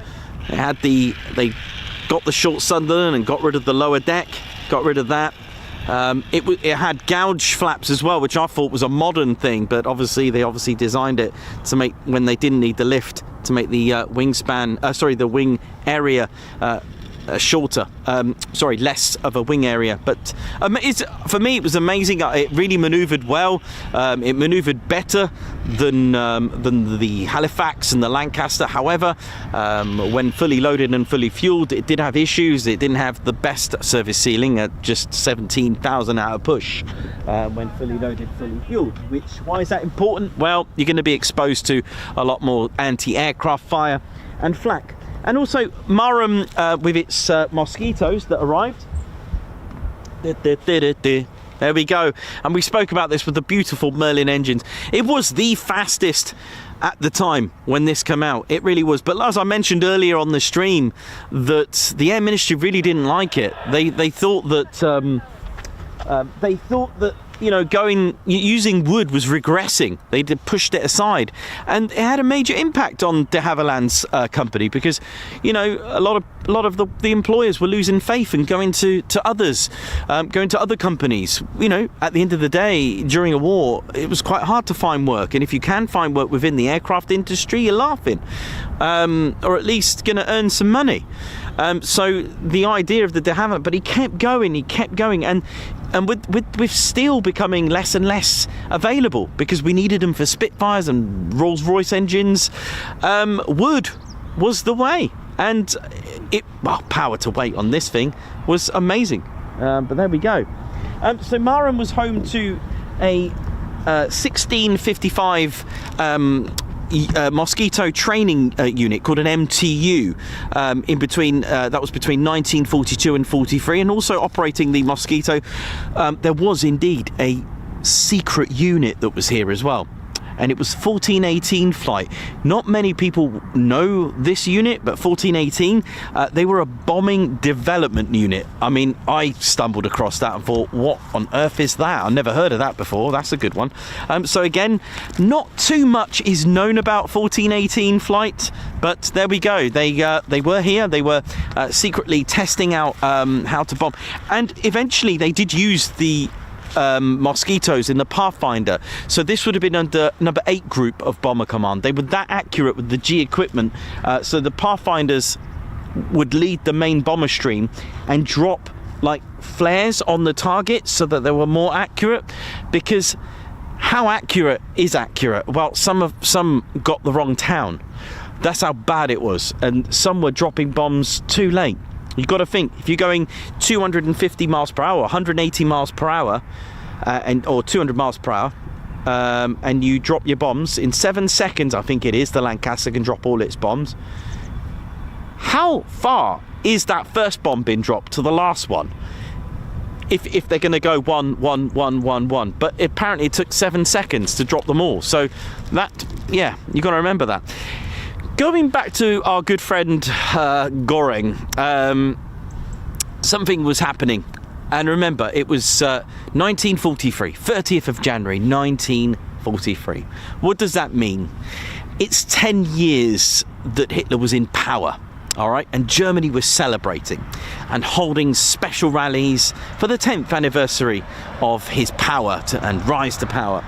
And Reich Marshal Hermann Göring, he had his big day. Now, he was an ex-fighter pilot. He was very experienced in World War I. And I will bring him up in our Christmas special, of all things, I know. But he will be part of the Christmas special, part of the story. I'll give you a little history Christmas special. And he was more of a get the job done, don't worry about technology type of guy. He really liked the nitty gritty, good old classic aerial combat type of guy. If there was an enemy and a film called Top Gun in World War II, he would be that guy. But anyway, he was to deliver, Göring was to deliver a special broadcast. It was his day. And it was to be done via radio, Third Reich at 1100 for the Air Ministry, from the Air Ministry building. He was the leader, he was the chief in the Air Ministry of the Luftwaffe.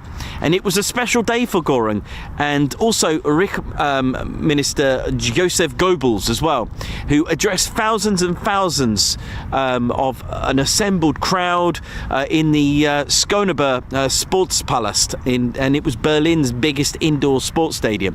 Meanwhile, back here at Marham in Norfolk, Marham had other ideas. Now, these were labelled as nuisance raids, and they were a thing. Choice of weapon? The Mosquito. Did you need accuracy? Not really. And it was a daylight bombing raid, and I mean, if you're gonna spoil someone's party, Marham is the place to do it from. And it was at 8:45. Where's our little mosquito? Look at these. Dee. I'll tell you what, let's set the scene. Let's set the scene. Come on. Let's do it. Let's set the scene there. Right, here we go. Hey, right. Here we go. Right, let's get serious. I'm going to set the scene for you. Here we go. So it was at 8:45 local. And it was... Oh, who's this? Yeah, that's fine. It was at 8:45. 30th of January 1943, 8:45 local, and it was 3 de Havilland Mosquitoes B4s of 105 Squadron that took off from Marham, bound for Berlin, in daylight, may I add. They were led by Squadron Leader Reggie Reynolds DFC, with his navigator pilot officer Ted Daisy Sizemore, flying in Mosquito DZ423.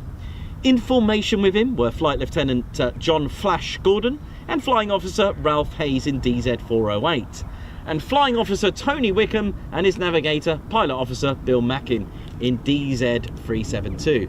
The 3 Mosquitoes flew at well, shall I say wave top height, because they were going across the channel, first of all, across the North Sea. Before climbing to 25,000 feet in and out of clouds, they met no opposition. And they were flying very low, treetop height, rooftop height, to evade any enemy radar. They met no opposition, and as they approached Berlin, they merged into clear skies, descending to the low level for the run into the target, which was the Haus des Rundfunks, which was the headquarters of the German State Broadcasting Company. Despite having flown some 500 miles in difficult weather, they were exactly on time, as they do, because they're Royal Air Force. As Göring began to speak, air raid warnings sounded in Berlin. Anti-aircraft guns began to blast away, and the sound of the Merlin engines exploding 500-pound bombs that were released could be heard. The broadcast engineers shut Göring's transmission down, and the listeners were instead treated to scratchy recordings of classical music for over an hour before an apparently furious Göring was able to return to the microphone, probably with a lot of feedback. The bombing was inaccurate and did little damage, but the effect was exactly what they'd hoped for. All 3 Mosquitoes landed back safely to Marham. Now, at 3:25 in the afternoon, just before the 105 Squadron crews returned from their raid, 3 more Mosquitoes, this time of 139 Jamaica Squadron, took off from Marham and followed a similar route to Berlin, reportedly through some filthy weather over Germany. Now, these 3 Mosquitoes were crewed by Squadron Leader Donald Darling DFC with his navigator Flying Officer Bill Wright in Mosquito DZ367, Sergeants Joe Massey and Richard Lofty Fletcher in DZ379, and Flight Sergeant Pete McGowan as well in another Mosquito. Let me just sort that out. And also Royal New Zealand Air Force Reg Morris in DK377. So they all took off. Oh. Marham zone, Cobra 2152 in the overhead. Requesting about 12 to 180 traffic. Hang on a minute.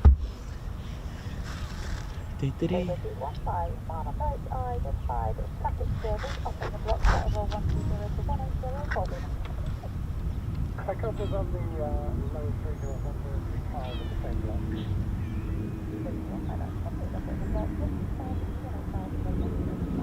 Ah.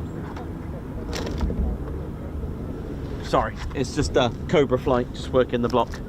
Okay, so another 3 set off, and this time 139 Jamaica Squadron. And as Goebbels stepped up to the lectern at the Schoberg Sportpalast rally, the Mosquitoes arrived over Berlin in clear skies. This time, however, the defences were on full alert and sent up a great anti-aircraft fire, and the radio broadcasting engineers this time stayed with Goebbels, who delivered his address punctuated by the faint sounds of bomb blasts, roaring Merlin engines and anti-aircraft fire.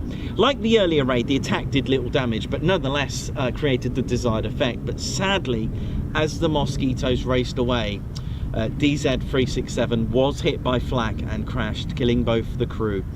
Squadron Leader Donald Darling DFC and Flying Officer Bill Wright sadly perished, and in the Mosquito they sat side by side. They now rest side by side at Berlin, 1939 to 45 Commonwealth War Cemetery within the city limits. The other 2 Mosquitoes did return safely to Marham, having outrun the Luftwaffe's FW-190s, which attempted to intercept them. The 5 crews which returned from this, the first daylight raid in Berlin, were all decorated. Squadron Leader Reynolds was awarded the DSO, the Distinguished Service Order. The other officers each received the Distinguished Flying Cross, DFCs, and Flight Sergeant and Sergeants received DFMs. And a press conference was held with the Mosquito crews at the Air Ministry in London the next day, and when they were photographed and interviewed, Navigator Sergeant Lofty Fletcher summed up the mission in a few nervous sentences, seemingly more intimidated by reporters than the actual combat. This, for me, when I've watched a few videos of these, I find it quite hard to get that. There was, I'm pretty sure, the Augsburg raid. I mean, that was, it was disastrous. A flight of 6 from 44 Squadron. I know I'm going back a little bit, but just to give you an idea, I mean, Squadron Leader John Nettleton for the Augsburg raid, 17th of April 1942. He lost 5 Lancasters that failed to return, and 97 Squadron lost a further 2. It was just 5 that returned. It was unbelievable to think that they would then land, knowingly see empty beds at night of their colleagues, those that they made a brotherhood, and then just suddenly have a cameramen, and I just find that hard, how they kept straight, and that really summed it up. They were more intimidated by the press than the combat itself. So, and this is what Fletcher had to say. He said that we got over to the other side and we approached Berlin above the cloud. We added our contributions to the festivities and headed for home. I personally didn't see any flak, but I was told there was quite a lot of it knocking around. But after all, what the eye doesn't see, the heart doesn't grieve over. Now, New Zealand Flight Sergeant Peter McGeehan said some flak popped up at us, close enough to be unpleasant, but not hitting the aircraft. It promised to be persistent, so we dived down, setting off for home. As we were diving, we saw 2 single-seat fighters heading towards us, but we were going so fast in the dive that they had no chance and soon left them comfortably behind. We found cloud cover over Holland and we pressed over the Frisian Islands, encountered light flak. The rest of the trip was uneventful. We reached base 2 minutes ahead of schedule and then went for interrogation. It was late when we got our tea, but it was steak and chips, which was worth flying to Berlin for. Classic words from brave men, absolutely. And it always gets me. I mean, I see it quite a bit when I'm watching some historical videos. They've just come back from combat, lost men, trying to keep it level-headed and have that. Marham, after the war, Marham was eventually chosen to become a VHB, just like Lakenheath and Sculthorpe, a very heavy bomber base, and it was to be expanded and have 3 longer hardened runways in the Class A configuration, so it closed its runways and hangars in March 1944. In 1946, testing out the new runways were Lancasters of the RAF. There was also B-17s and modified B-29s of the United States Army Air Force. There was a little secret project called Project Ruby. This project was a series of test trials testing the effectiveness of deep penetration bombs such as the Grand Slam and Disney. B-50s and B-29s were also present at Marham between 1948 to 1950, and with the 2nd and the 307th Bombardment Group, who eventually made Lakenheath their new home. Other bomb groups also spent time at Marham also. On the 22nd of March 1950, 4 of the 70 Boeing Washington B-1s arrived at Marham, until finally Marham's first ever jet aircraft arrived, the English Electric Canberra, which I know I need to add to my model collection. Definitely need a Canberra because it features in quite a lot of our shows. Eventually the Vickers Valiant and the Handley Page Victor were here as well, and it was part of the V-Force, and the Victors, however, were converted to a tanker role, so rather than a bomber role, and they were flown by 55 and 57 squadrons. So the idea of the V-Force eventually depleted. It was said that the Royal Navy were going to take care of that with their submarines. So that was the plan. That was kind of the thinking. But they entered, thanks to this decision, they entered into. Look at this. Look at that. You got to have a look at this. Look at this. They entered into the air-to-air refueling world. Look at I mean, come on. Isn't this just a beautiful aircraft? It is. Oh, this is a 57 Squadron, and no, let me just get that. Look at this beautiful 57 Squadron, and this particular one, XL-189. It was the first Victor deployed to the Ascension and in the Falklands when it flew the non-stop there on the 18th of April 1982. And it was this Victor that supported the Black Buck 1, the first rate. Look how wonderful it is. I'll give you all the details in a minute of this 5-seater strategic bomber, which was then converted into a tanker. And the Victor supported the Black Buck 1 overnight operation, refueling the Vulcan that bombed the Argentine-held Stanley Airport. It remained airborne for 14 hours and 5 minutes, travelling the furthest distance with the bomber and carrying out the last southbound refueling, which I'll show you the map, 3,000 miles from the Ascension. Now, this Victor finally returned to Marham on the 15th of May 1982. It then redeployed to the Ascension Islands on the 2nd of June 1982 and carried out a further tanking missions with Vulcan bombers during Black Buck 6 operations. Also returned to Marham once again on the 30th of June 1982, following further service with 55 Squadron at Marham. XL-189 was retired to Waddington in 1987 and put on display until sadly been scrapped in December 89. It could do a max speed of 640 miles per hour. Empty weight, a whopping 91,000 pounds. at a combat radius of 2,300 miles. Wingspan, a massive 36.48 meters. That's 120 feet. So the same wingspan as an Avro Lincoln. Length 35.03 meters. And, you know, it was capable of taking a 1,000-pounder bombs, or the Blue Steel Mark 1. Could carry up to 35,454 kilos. It could also take air-to-air. I mean, just look how beautiful this aircraft is. It is a beaut. For me, I love the Victor. I think it's just a gorgeous-looking aircraft. They really did well, didn't they? And that was, again, Handley Page. I'd like to say I can hear something. Might be going a bit mad. Right.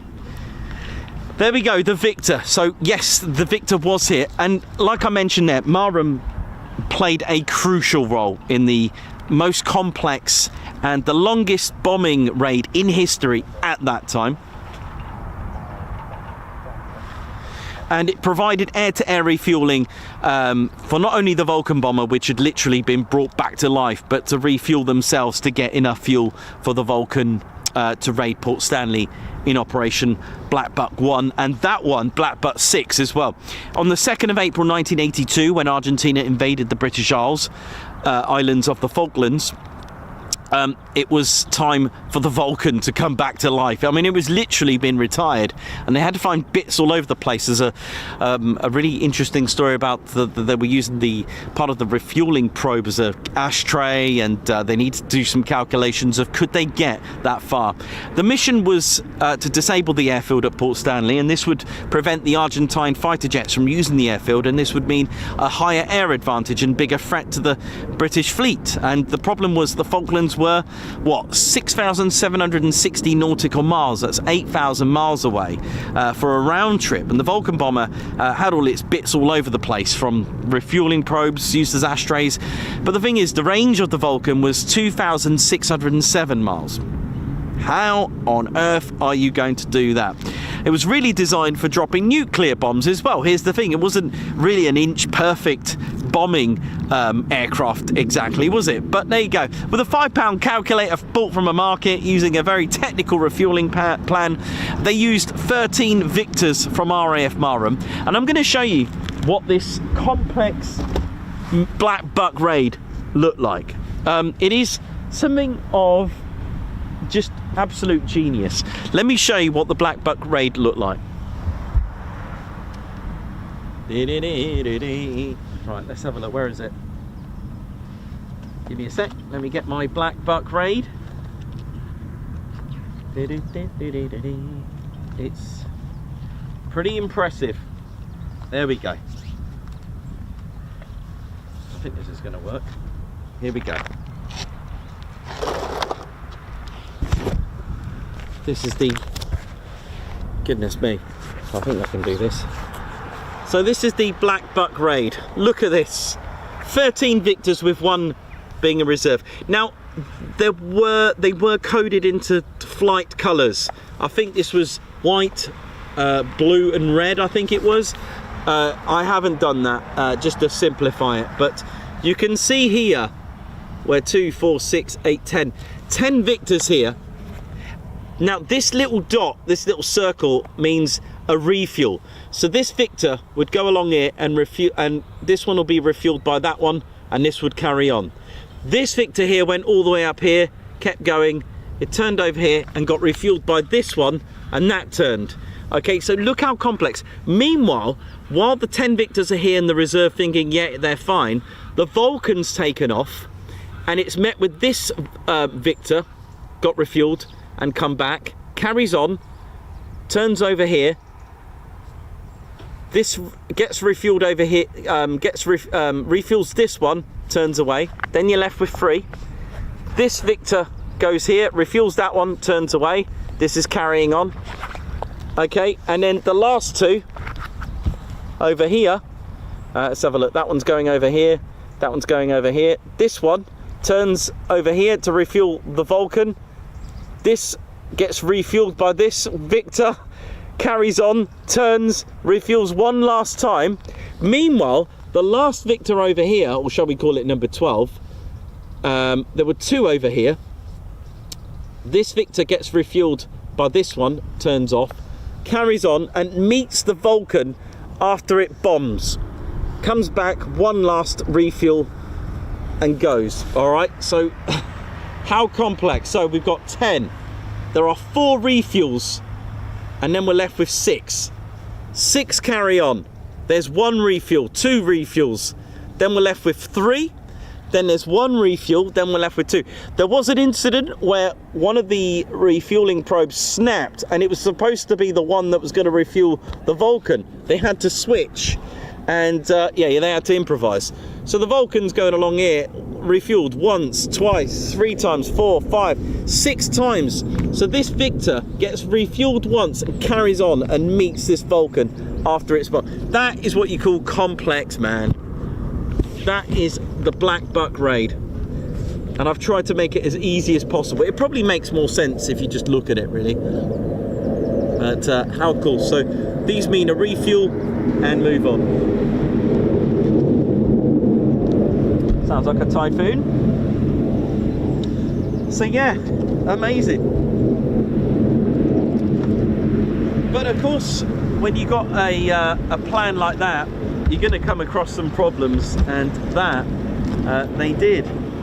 They did come across with a few problems of their own, and one of the problems that they encountered, well, the consumption of the fuel was actually notably higher than what they planned. I mean, these things they're only on paper, that they can only calculate, you know, and some engines perform better than others. You know, we're talking about 13 aircraft they're not all going to be exactly consuming the right amount. I mean, you've got wind conditions, how strong is the headwind, consumes more fuel, consumptions were higher than expected, and like I mentioned earlier, the last 2 Victors that were going to refuel each other and then one to carry on to meet the Vulcan, the refueling probe snapped.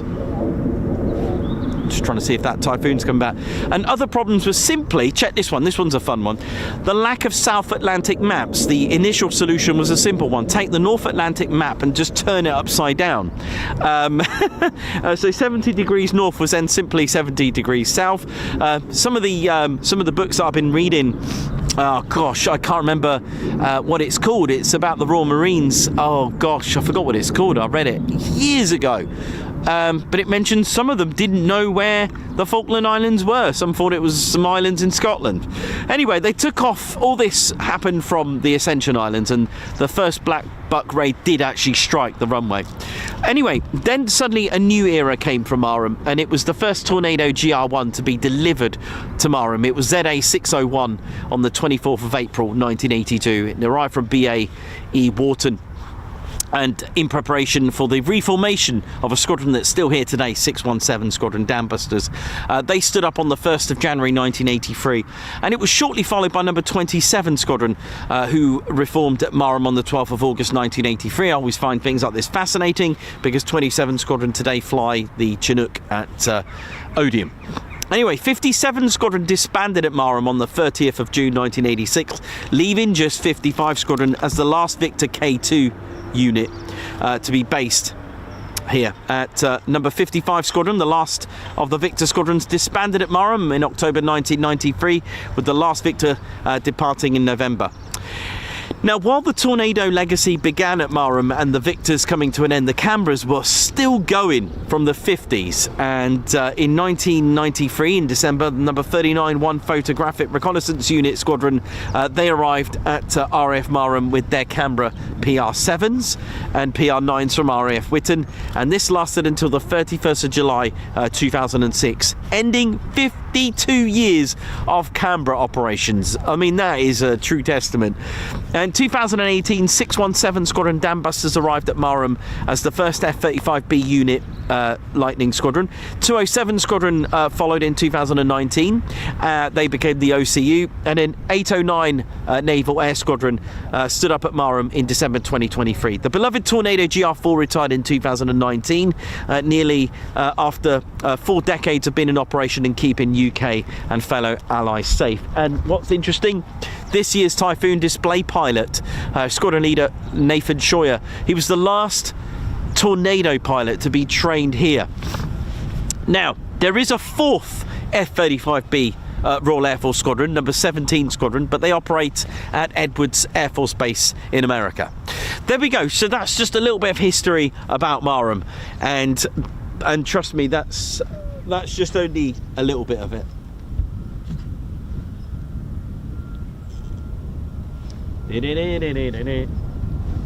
Right, I might go and have a cup of tea.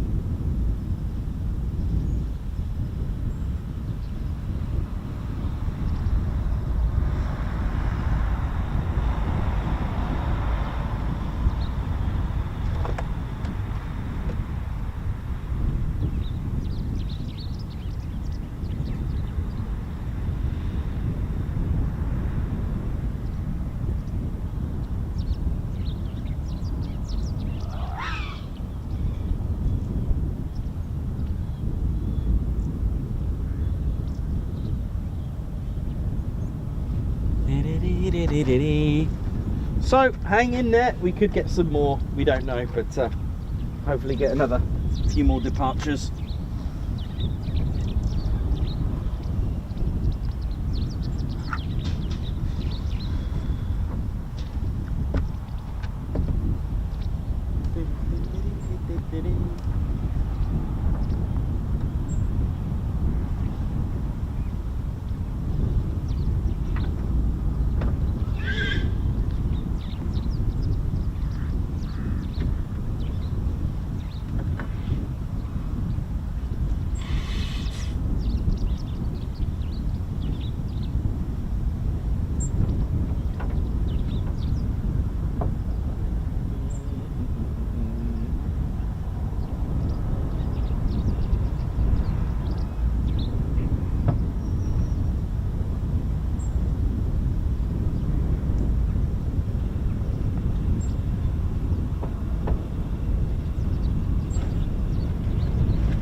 lunch.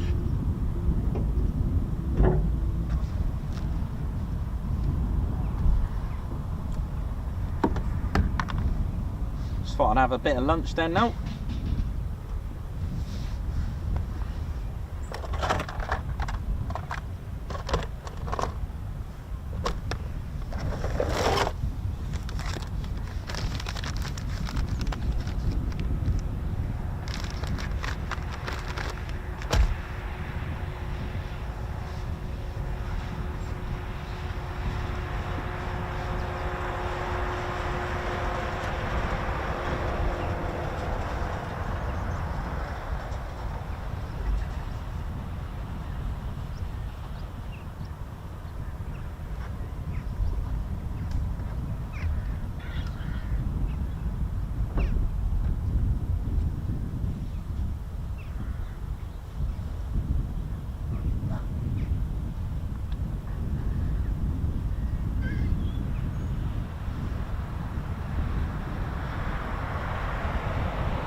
Right, oh, that was good, that was needed. So I'll stop off for a bit of lunch while I'm here.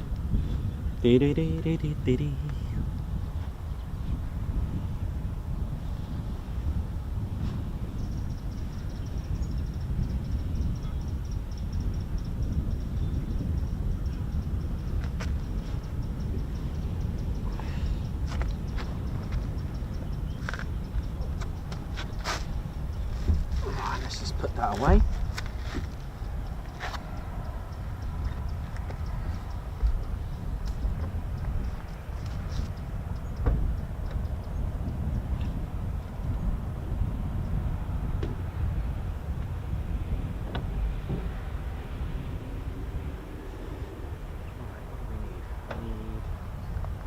Right, Teddy, where are you, mate? Ted's still eating his salmon nut.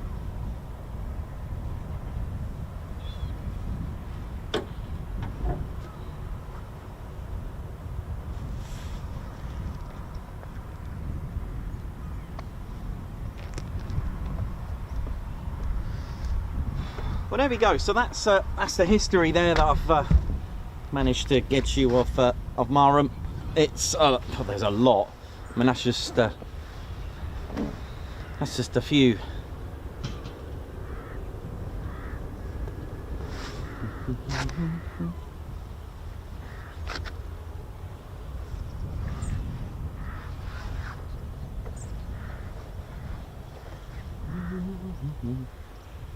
And Ted's just finishing up now.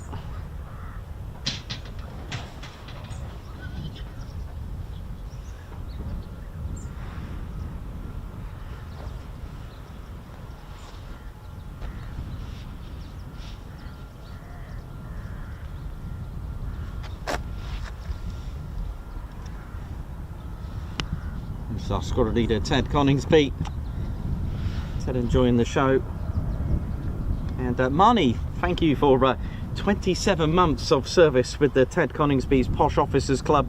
Congratulations on 17k subscribers, Nikos and Ted. Thank you very much, Marnie. Margot, thank you very much for the super sticker, Guards March. Steve Downing, high five. Welcome to the Ted Coningsby's squadron. Thanks for being a member. Cody Whitlock celebrating 2 years of Ted Coningsby membership. Thank you so much for being a Posh Officer. Good morning, and good morning to you. Ellie J Approach, high five and a Guards March. Thank you for gifting a Ted Coningsby membership. Thank you very much. Alex Raven, shout out to all the mods. Thank you for all you do. Without you, Nikos wouldn't be able to build the community we all love and adore. And obviously, thanks, Nikos. Thank you very much, Alex. Margot Baxter, thank you very much for the super sticker. Guards March. Gary, high five. Thank you for gifting a Ted Coningsby membership. Thank you so much, Guards March. And also another Guards March for Gary for the super sticker. Gucci Man, thank you very much. A high five and a Guards March. Thank you for gifting a Ted Coningsby membership. And also a high five and a Guards March to Babsar. Thank you for also gifting a Ted Coningsby membership. Brian Acosta, thank you very much too. for the super sticker, Guards March. And we're just waiting now for startups, really. When will they be? No one knows, but we just be patient. We can see the stabilisers on the F-35B there. Those markings there are 207 squadron markings. I don't think it'll be too long. I've got a feeling it'll be quite soon, but that's the nature of it. Just wait, sit back, relax. Didn't have to wait too long, but movement is movement, and I hope you're all good.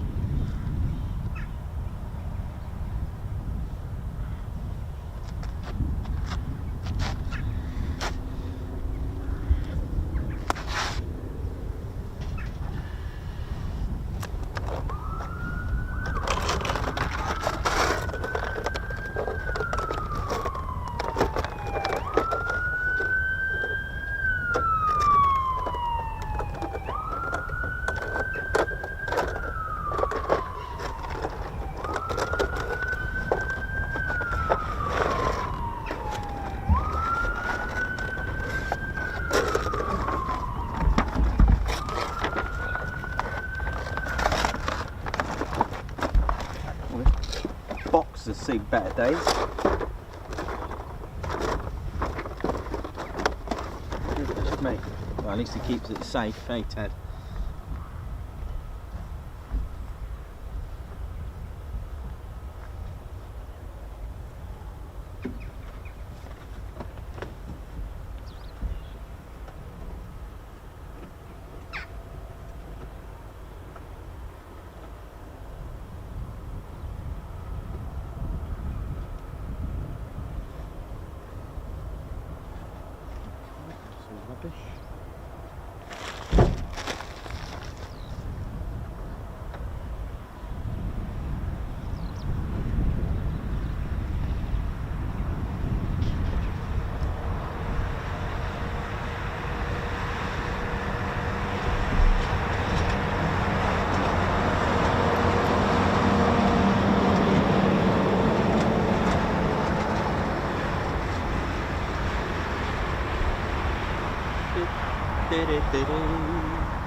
Right, come on, Marham, let's go.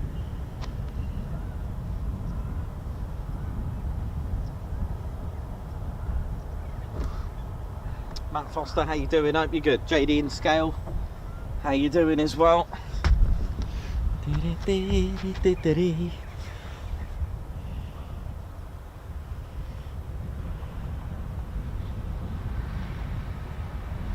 Steve Newton, thank you very much. Yes, it was all good. Thank you very much. Enjoyed the scran. Bit of salmon there.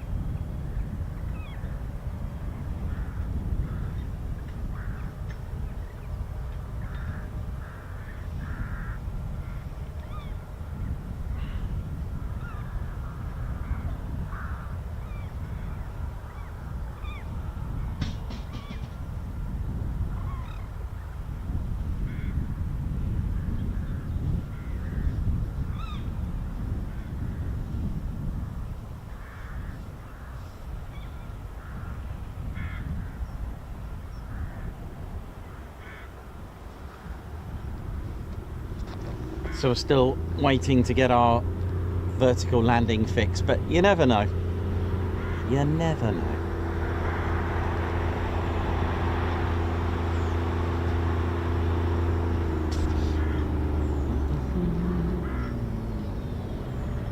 So we'll give it until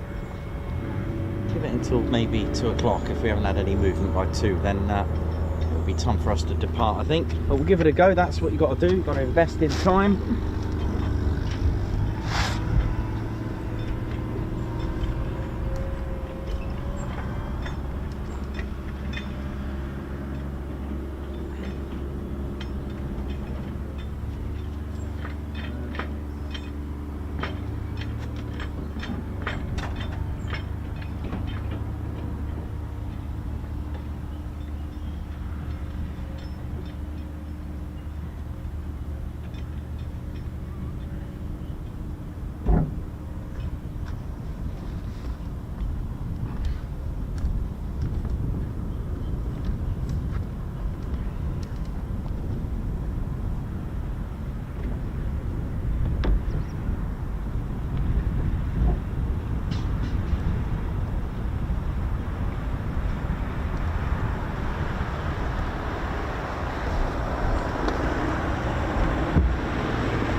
Oh, just one vertical landing would be amazing, wouldn't it? Can't wait for that. It's going to be good.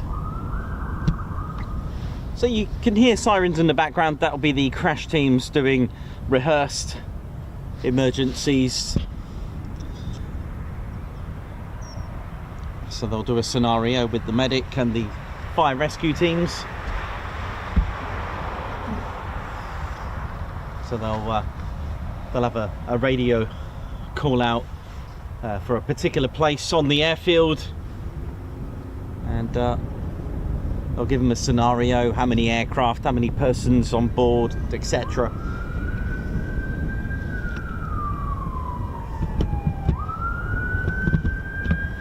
So again, they practice scenarios quite I think daily as well. Just happen to hear them quite often. There we go. That's all good there now.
So yeah, we're just gonna ride this out, hopefully hear us start up. I've just realised that my radio is off. Not that you hear it anyway, but it's just enough for me to hear something.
There we go. Yay, got startups.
Okay, so we got a couple of startups by the sound of it.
Oh yeah, so come on.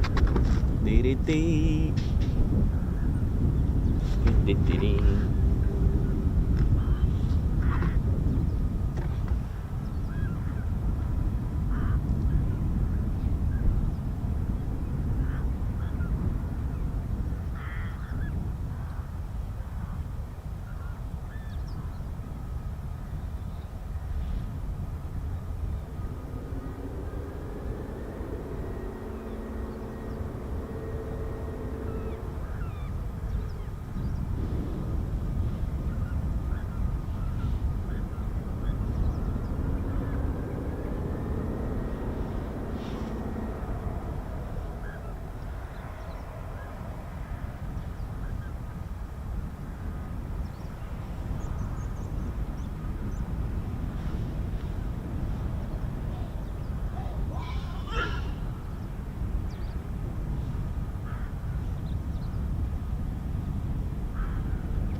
How's it going, ladies, gents, teddy bears? Welcome to the show. Steve McDonald, Edward Coates, Alan Burden, Mayhem Marshy, Margot Baxter, Viner, Davey, Blocks, Simon Watch on Synchrotones, Righty72, how's it going? Rio Middleton, oi oi. Alex Blackcat, oi oi. Margot, oi oi. Mark A, well done on that. That's a good point about today, 85th anniversary. Good shout. Hardest day. Rock Ape Chappie 54. How's it going? Hope you're all good. Alex Blackcat, hope you're well as well. Felipe Alves, hope we're all good. Mayhem Marshy. Right, so I believe we got a couple. I believe we've got two, I think. I'm not 100% sure, but we'll establish that very, very shortly.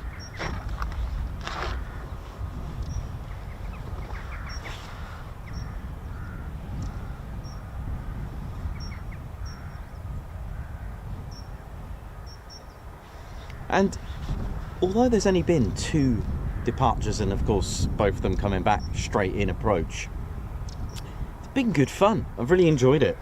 I think it's because it's just, you know, the community makes it really exciting. You know, you ask some really good questions and it's great, and we can all interact, we're all learning, and some brilliant questions about the F-35, the differences. Keep them coming. If you've got any questions about the F-35 or anything about the history of the base, let me know and I'll do my best to answer it. And that's what makes it great fun. Really does.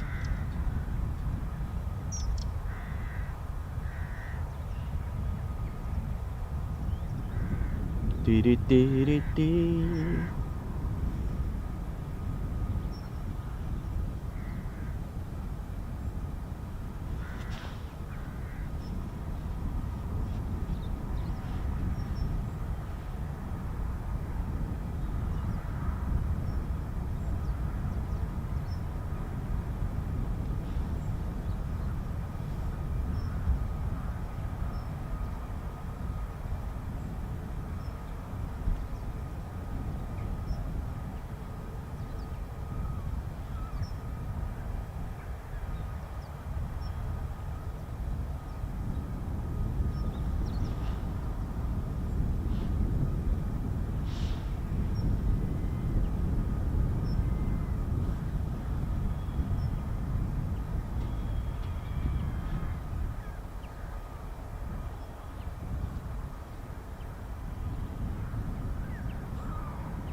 Right, come on then. Let's go. Let's ride. So welcome to the show. Welcome to RAF Marham in, well, I was going to say sunny Norfolk, but it's not quite sunny, unfortunately. But welcome to the show, and a big shout out to all crew, all personnel, including the British Army in the guard room. I hope they're all good and well, and of course the RAF regiment here. There are, of course, lots more than just fighter squadrons, or at least flying squadrons itself. The base is, of course, comprised by 617 Dambusters Squadron. There's also 2620 Squadron Royal Auxiliary Air Force Regiment, along with 15 Squadron RAF Regiment, 6 RAF Police and Security Squadron at F-35, 207 Squadron being the Operational Conversion Unit, also 809 Naval Air Squadron, and the Lightning Force HQ as well. They're responsible for all the support elements working together in the F-35 Lightning program to support the 5th generation requirements. Of course, every other role as well, from ground crew, including an array of roles and trades, from mechanics, armourers, technicians, those that maintain the simulators as well, maintenance crews, communications, those in ATC, those from medics, crash teams, fire rescue, emergency crew, so many more. And of course, don't forget the contractors as well, such as the AWCU with Phoenix, the Airfield Wildlife Control Unit.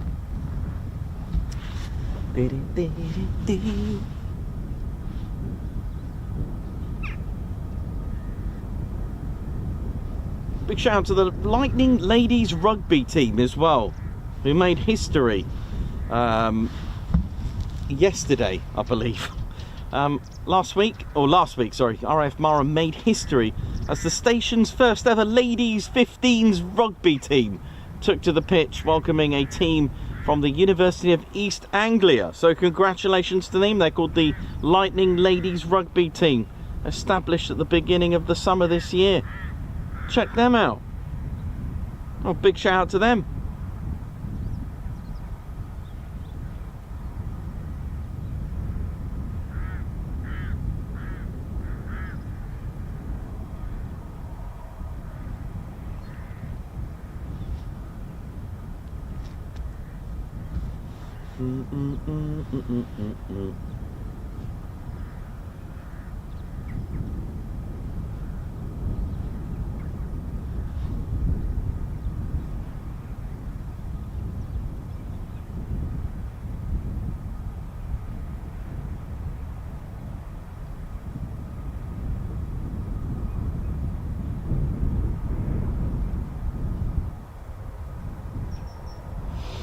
Well, there we go. We've got some questions. Here we go. Felipe Alves. Hey Nikos, if you're a fighter bomber pilot, what aircraft would you like to be assigned to? Well, look at this. It'll obviously, for me, because Ted's here, it'll be the Typhoon, innit? Lisa Woodley, what is the benefit of having a VTOL variant F-35? Like, what role does it more ideally suited for, if that makes sense? Okay, so the F-35B is actually a STOVL, short takeoff and vertical landing. The benefits of that really were an answer to the sort of like the challenges of the Harrier. Okay, so they had to come up with something with a better range, a lot more payload, and mixing up 5th generation stealth. The problem is with short runways, and you can basically land anywhere. So the F-35B gives you the advantage of landing anywhere and taking off from pretty much anywhere you want, as well as having all the 5th generation benefits that the F-35 does. So it has all that with a 15,000 pound of payload and a great range as well. Then you're looking at something really sophisticated. It's not really limited to the amount of time it can spend hovering, although why would you, but it has that option itself. So I can't remember how many minutes that the Harrier, there was all sorts of minutes floating around online, but the thing is that uses water to cool it down. This is using a far more intricate, much more it's so much more advanced in the technology side of things of when it hovers. It's so accurate, it's so precise. But that's why you have feat of engineering. That's why you evolve and improve on your technology and so on.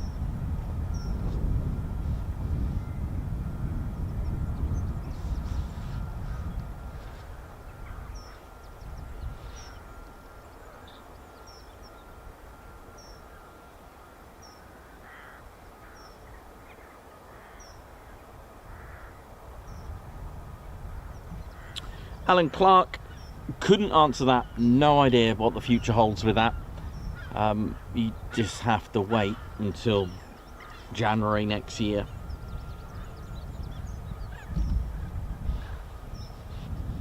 Yeah, so basically the F-35B, if you want to go shopping, park it in your Walmart, Asda, job done, innit? Waitrose if you want to be partial Tesco or even Argos.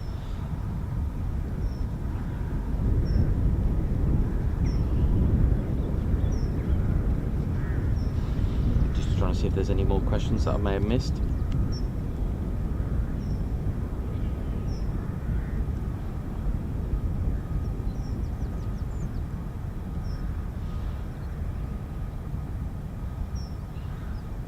Let's have a look. I think I've got a question here.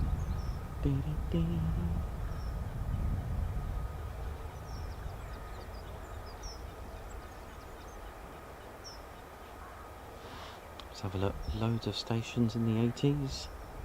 Let's have a look. Alex Blackcat, how you doing as well? Let's have a look. Oh, Alex Blackcat. Alex Blackcat asks, which fighter jet is the lightest? Oh gosh, that's a good one.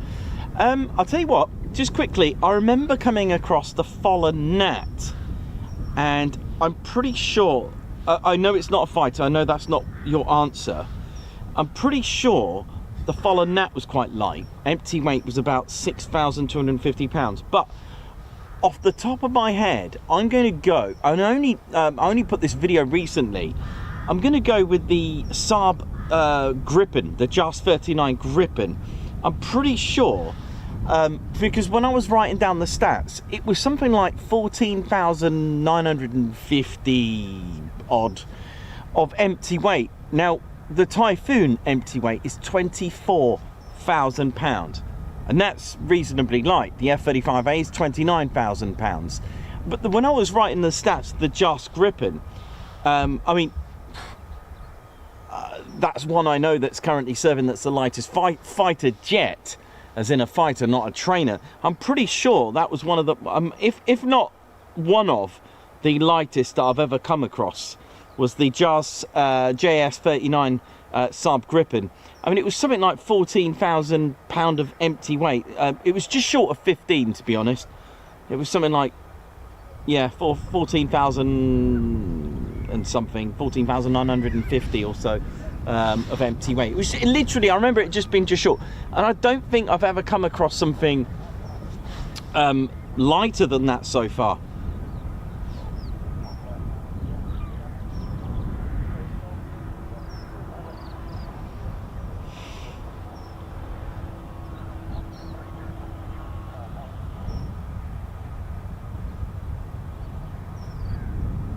So there we go. I hope, well, if it's not the lightest, then it's definitely one of the lightest I've come across as a fighter jet as well. Fighter jet.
There we go, there's our F-35. If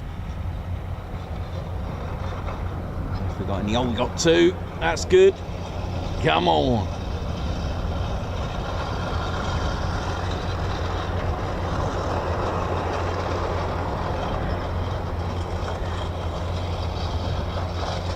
Third one, freezer charm. So we'll take 2 anyway. Is that 2? Yeah, we'll take 2. We'll have 2.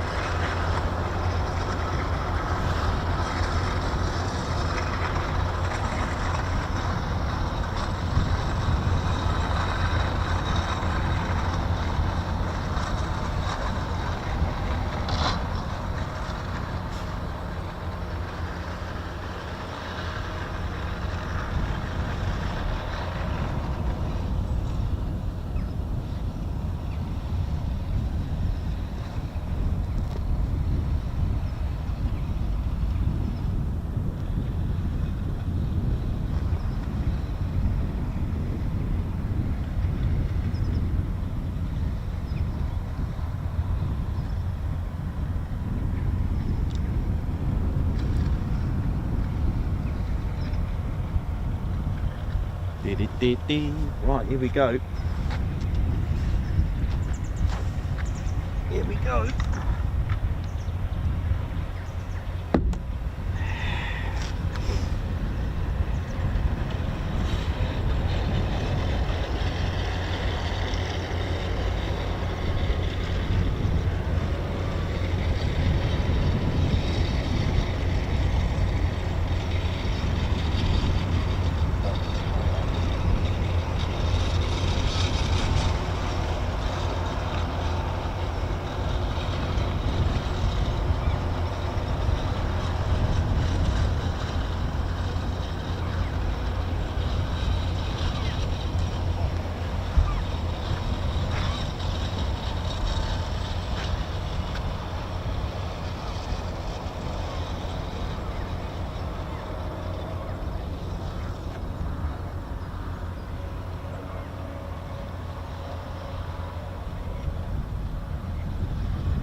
Here we go.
there we go.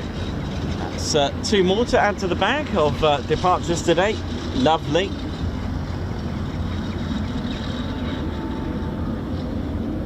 And hopefully we'll see what we'll come back with. Hopefully a vertical landing.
So this is the runway caravan for those interested in asking about what the red and white vehicle.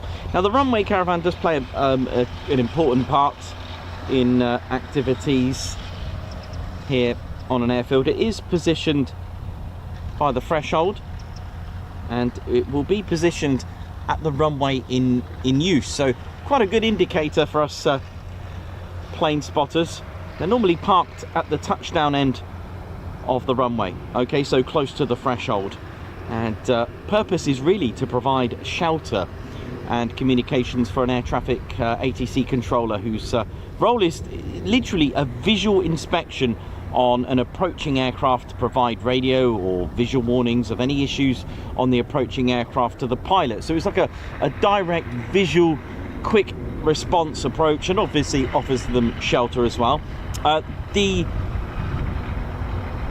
The communication could be via a radio, a signal light gun, or in worst case scenario used a pistol flare to inform pilots to go around. Potentially there could be a bird strike warning, and usually equipped to provide basic air-to-ground communications between the controller and pilot, and ground-to-ground communications to ATC tower for coordination. And the caravan, you can get them in different designs. They could be like literally like a caravan, or one that's can be towed or driven for responses. Now when they do change runway, they do need to unplug all the communication comms. They are plugged in into the communications ports, and it's quite important in the event of a runway change as well, where approaches are changed due to the wind direction, of course, as we know.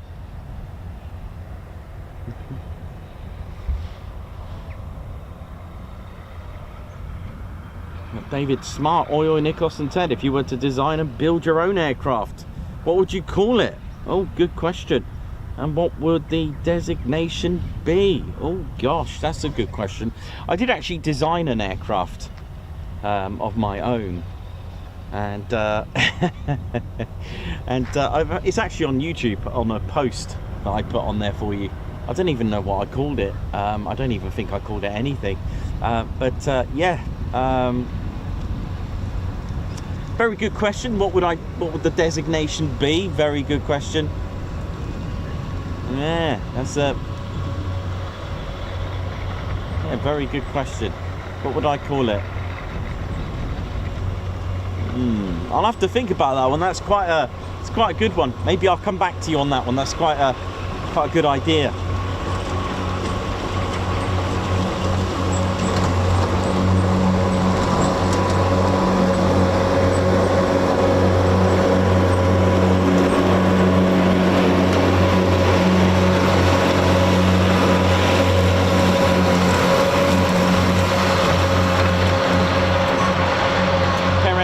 Boucher doing the Tednado.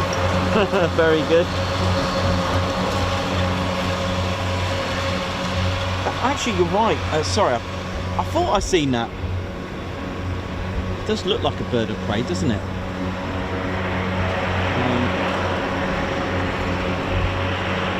That's cool, isn't it? Eh? Yeah, give me a second. Let me just.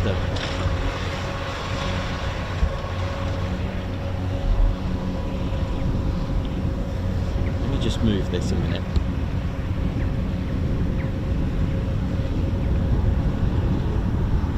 Well, those other birds don't really seem fazed by it, but that is a genuine bird of prey. It's beautiful. Look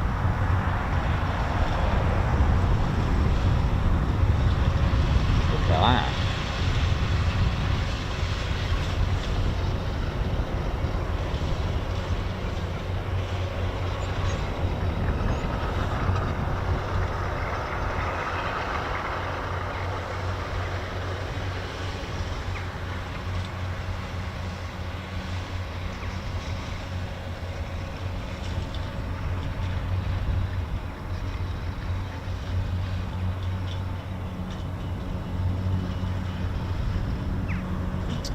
Bit of a beaut, isn't it? I mean, we get kestrels here, we get buzzards, we get all sorts here. Red kites, as you can see on the screen. Don't want to annoy that.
That is a long way away.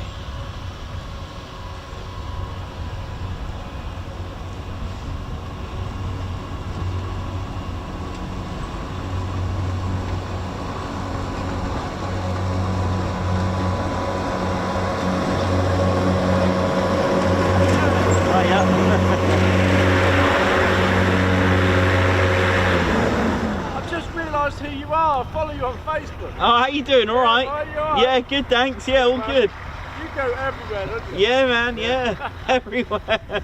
Do I take it you sell your photos and stuff to make your money? No, I just do the videos. Ah, so I take it you make money from it then? I hope so. I take you're doing all right, isn't it? Yeah, it's all good, man. Yeah, So all it's good. just all videos? Yeah, just videos. Yeah, having a bit of fun. Good man. Yeah. Nice one. Nice to put a face to you. Yeah, nice one. Yeah, I see you all the time. I follow you on Facebook. You're brilliant. Thanks, man. You're right. Have a good one. Yeah, you too. You should come and work with us, mate. Yeah, I know. What a view you've got, man. Yeah, but we can't take photos. We're not allowed photos. I or know. anything like that, so I that's know. the only downside, but I know. we get to see them. Yeah, maybe that's how I'll just part-time it over here. Yeah. Cheers, man. You take care, yeah? Good. See you later, buddy.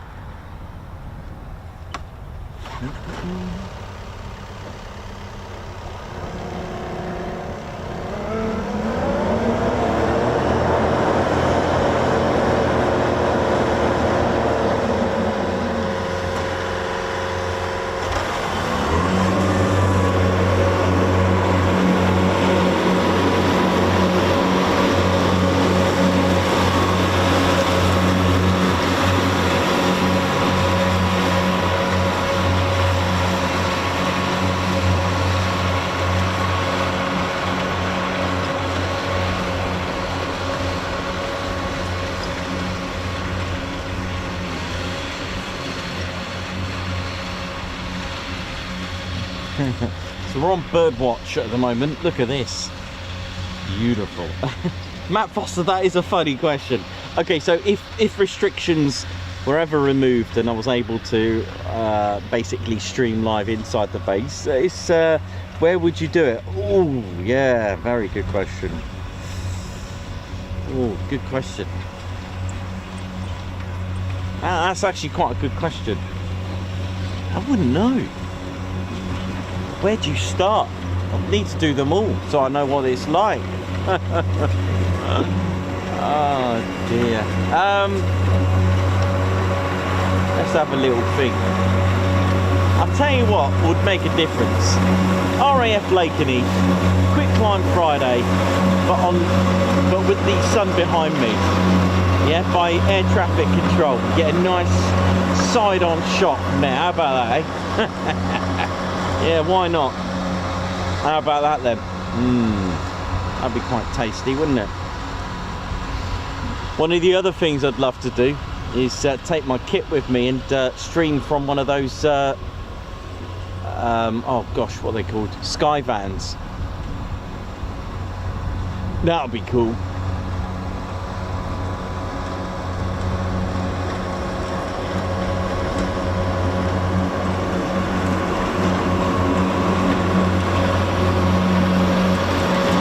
Yeah, I'd love that.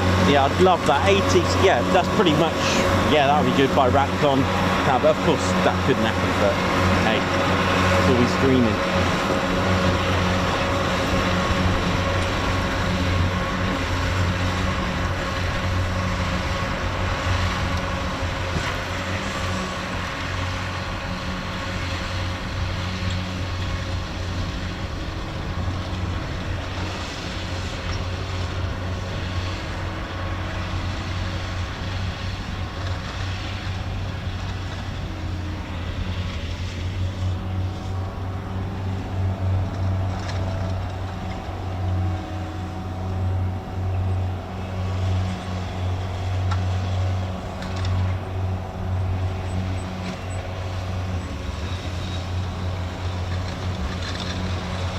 Well, hopefully I don't have hay fever with all that grass cutting.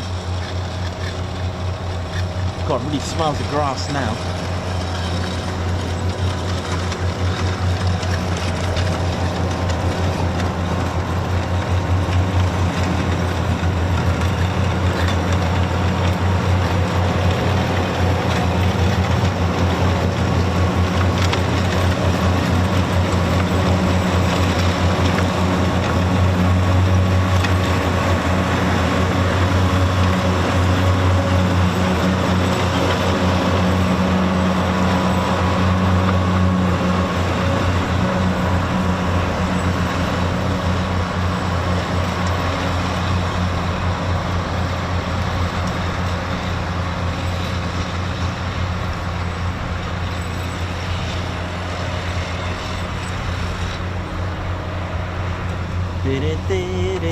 So that bird of prey is really not going anywhere, is it?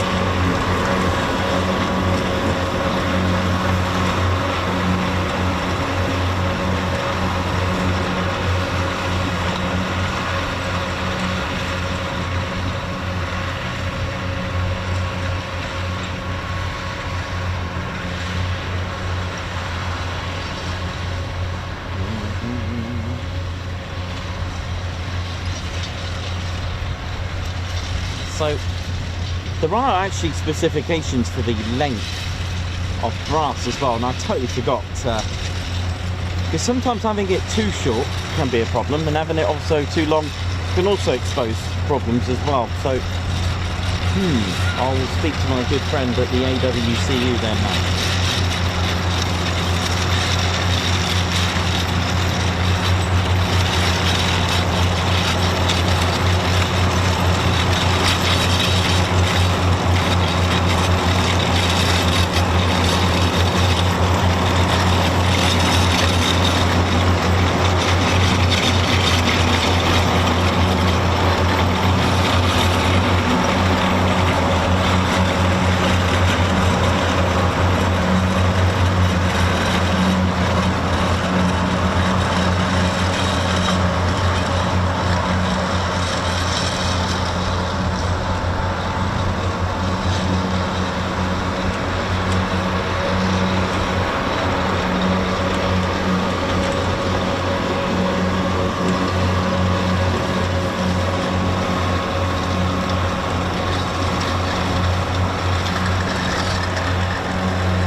Yeah, I'm just gonna go and grab a quick cuppa. I'll be right back. Gotta have some tea, gotta keep going. Tea keeping it flowing like a waterfall.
Oh, what's the sky saying? Right, the F-35s are not too far away.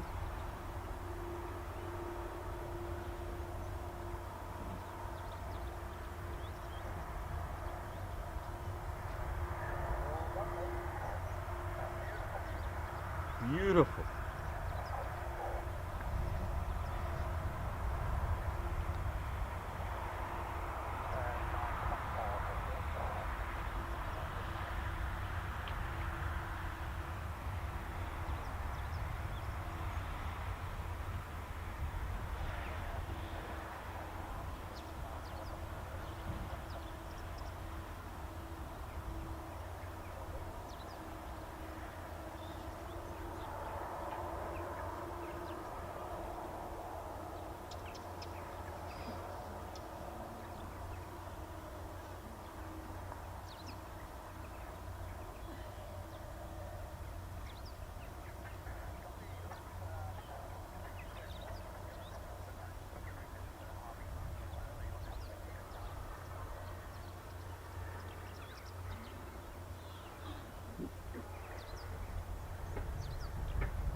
So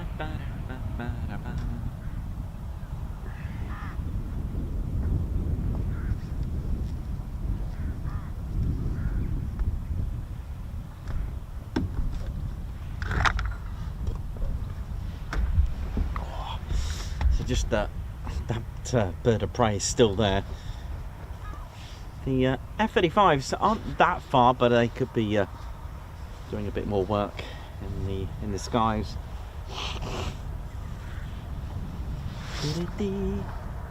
Hopefully give us a vertical landing. That's all we want. It's just like we like quick climbs and performance takeoffs. When we come to Marham, it's all about the landings. And this is the exciting part. It's not only getting the aircraft, it is almost like going to low-level areas, you know, waiting for that aircraft to come through, or in this instance to land in vertical landing.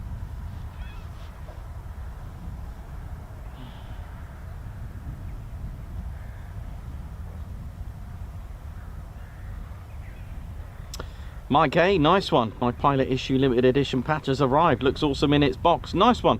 Well, thank you very much. Who's extremely happy today. And that's Mike A, who's also a member for 5 months. Thanks a lot. Don't forget to visit tedconingsby.co.uk, visit our online store. There's a lot of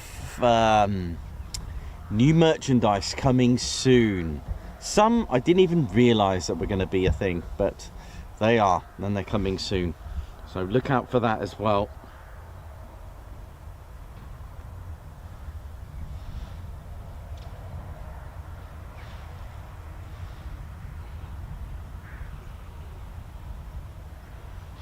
It sure is worth the wait. Joao Guerra, how you doing?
Ba-da-ba-da-ba-ba-da.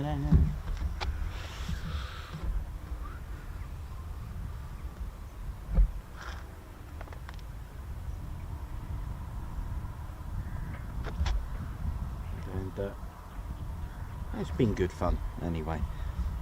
That red kite, which I think it is, just chilling, literally looking pretty mean and chilled at the same time.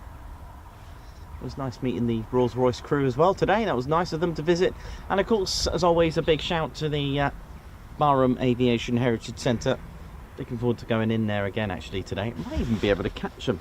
Not sure. If not, I'll go end of the month. Last Saturday of the month. But do check their website in case they are not open on that particular day.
Right.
Right, how we doing? Hope we're all good, ladies, gents, and teddy bears.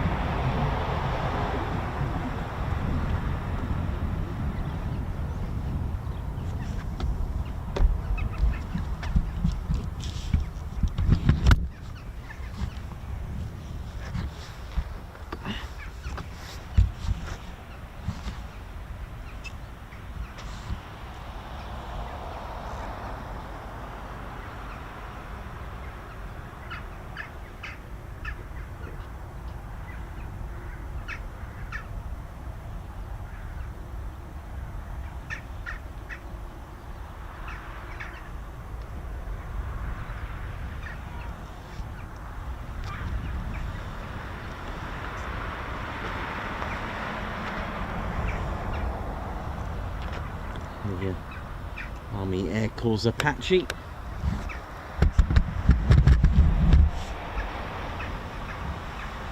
Just gone out of sight just for a few seconds.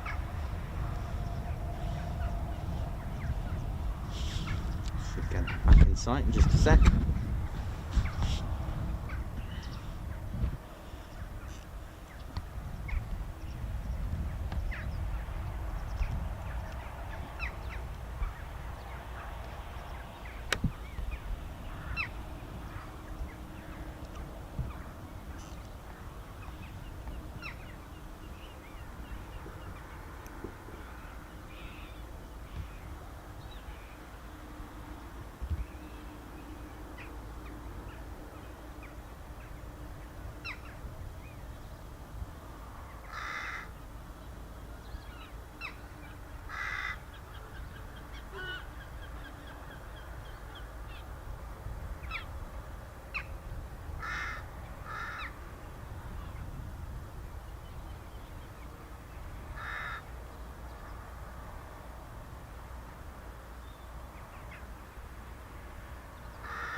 Well, although far away, it was quite nice to see, wasn't it?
Well, hopefully we'll get vertical landings.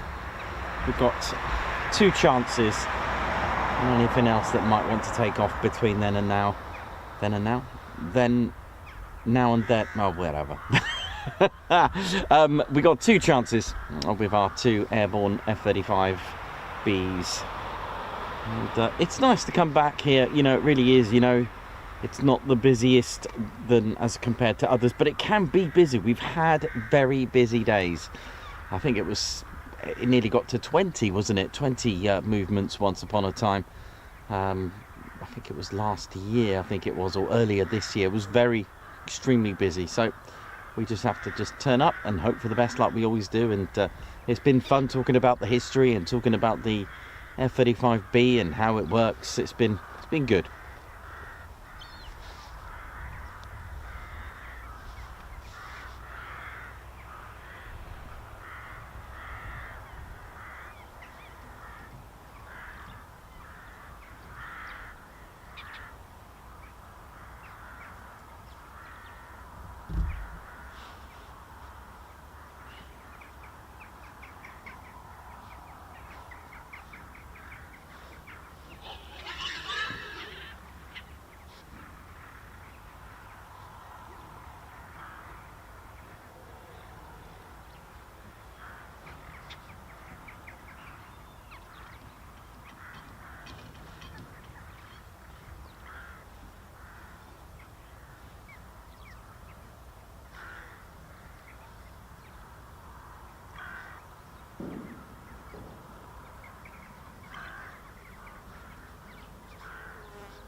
Alright, let's put that there.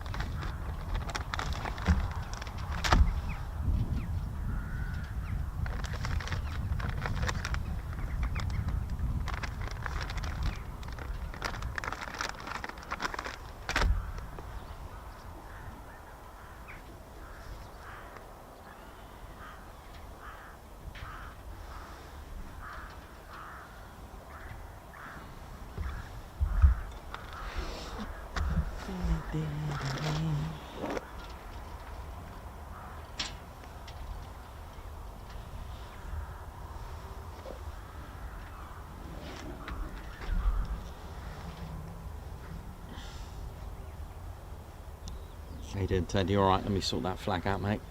Nice one. Hope you're all good. It's our squadron leader, Ted Coningsby. And Stevie boy, thank you very much for the super chat. A Guards March. Bovril funds. I do like Bovril. Yes, I do. Yes, I do. Yes, I do. Mike A, thank you very much as well for the super... No. Mike A, thank you very much for the 5 months membership. Extremely happy today. My pilot issued limited edition patch has just arrived. Looks awesome in its box. Well, thank you very much. Margot, thank you very much for the super sticker at Guards March. Alan Q as well, thank you very much for the super sticker. And Brian Acosta as well with the super sticker. Thank you very much, and a Guards March to you. So we're just waiting for anything else to happen. And I'd say we've probably got about an hour to go before we finish up for the day ourselves. It's been good fun, like I've said. It's always, you know, learning together and asking questions and just seeing what we can learn on the day as well, which is always good.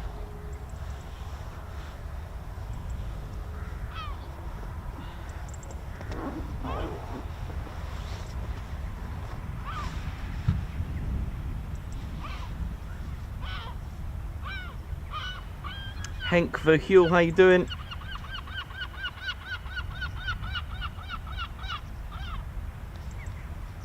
It's almost got the seaside effect there. Well, our red kite seems to have gone.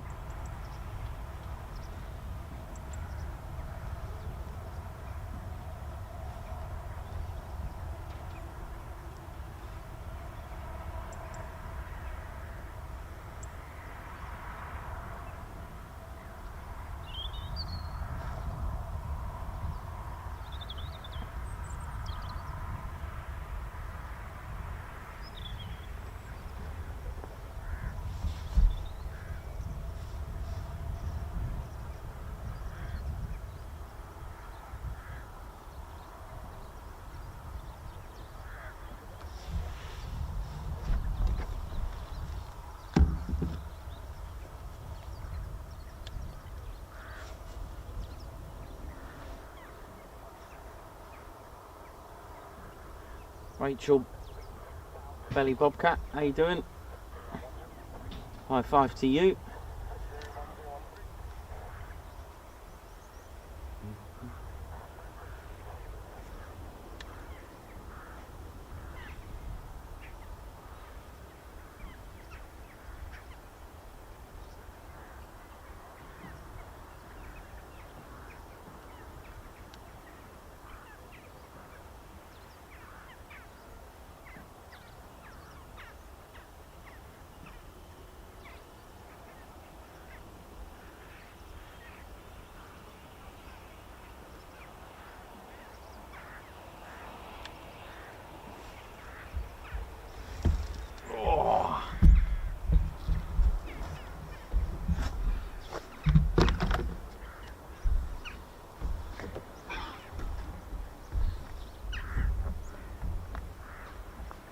Cat and sea then, Ted.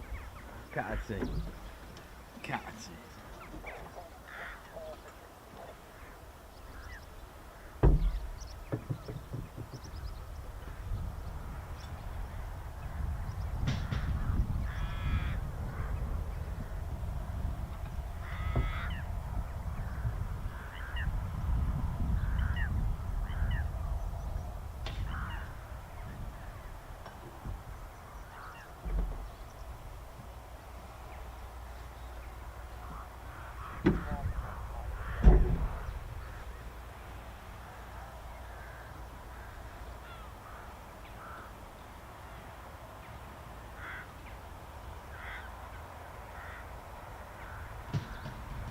Hope we're all good, ladies, gents and teddy bears.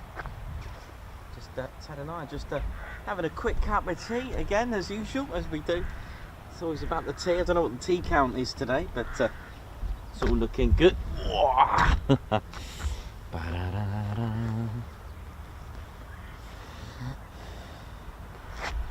Come on then. Vertical landings. Come on, that's what we want. Come on.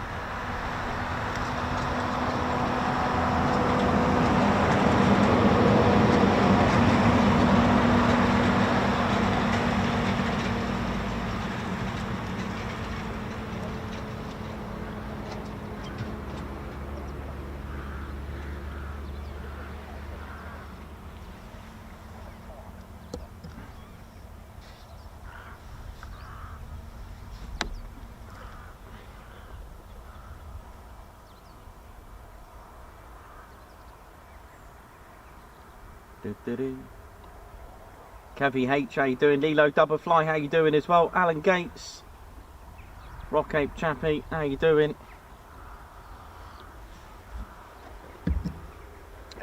Right.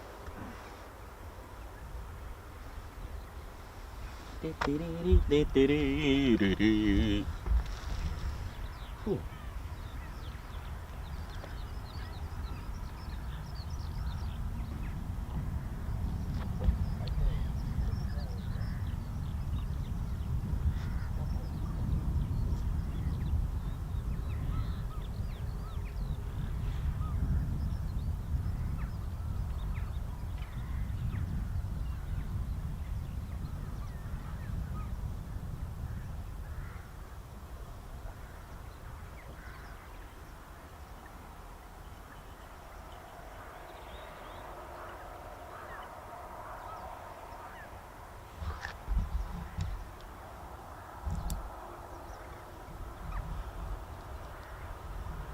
I feel like I'm by the seaside at this rate with all the seagulls, or at least gulls.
goodness me, the sun's coming out.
Well, I'm not used to the sun coming out now. Look at this, sun's coming out. Right, come on aircraft. Well, there's a lot of birds, isn't there?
So 2 more streams to go this week. So Friday we'll finish up our usual at Lake Neath, and then tomorrow, leave it with me. I'll decide where we're going. I'll just have a quick look at the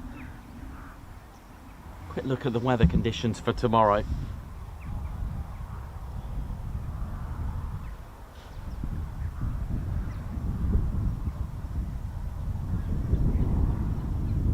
Ginge, Scarf, how you doing? Hope you're good. Gary Inge, Margot, Hank, Leah, Stephen, Kevy H, how you doing, man? Hope you're good. Watching from Liverpool. Hank Verhule, how you doing? Dave Earl, hope you're good. Welcome to TED Watch. Yeah, absolutely. Leah, Righty, thank you very much for getting the TEDs out. Gary Inge, Margot Baxter, Rocky, Rockape, sorry, Rocky? Oh, it could be Rocky.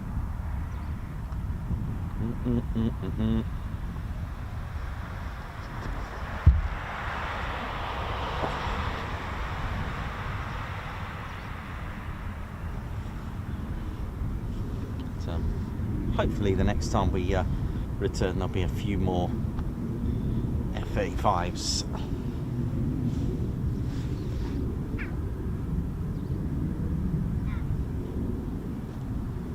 I think the last time we came here there was F-18s or something, wasn't there? Or was it Italian Typhoons? There was something, wasn't there?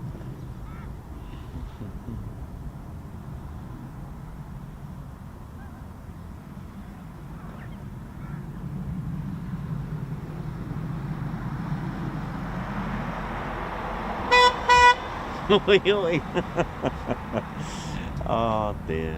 Oh, I love it.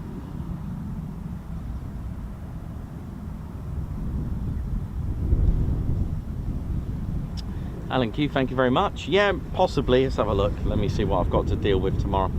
Let's have a look at the weather for tomorrow. Let me check. Tomorrow, yeah, it's a smidgen better tomorrow.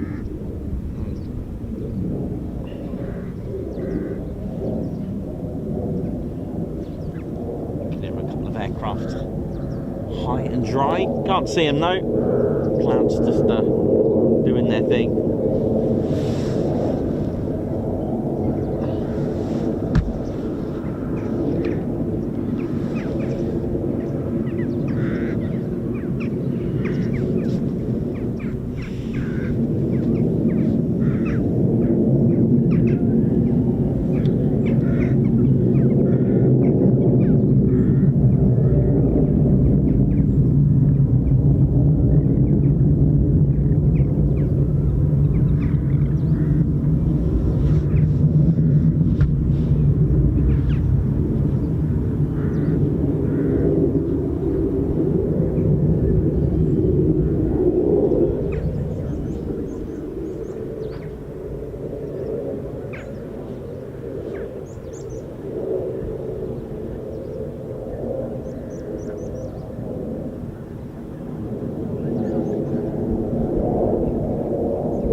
Looking a bit better tomorrow, and hopefully that'll be all good, although we may get another dose of the emotion. Well, thanks everyone that's tuned in today. Thank you very much. We've had a bit of a fun day. The history, of course, it goes without saying, it's very rich in history here at Marham, dating back all the way to 1916 with its Royal Flying Corps airfields. Again, some great questions from today, really good. Thank you for those that have asked questions today, really, really awesome. Thank you very much for those that got involved. AJ Rylance, love the community here, thank you very much. LEJ Approach, how you doing? AJ Rylance, oh bless you. Ted Bag, Ted's Teabag Funds for Ted, nice one for that, love it. It is a chilled stream, it's got a bit of a Mildenhall feel today.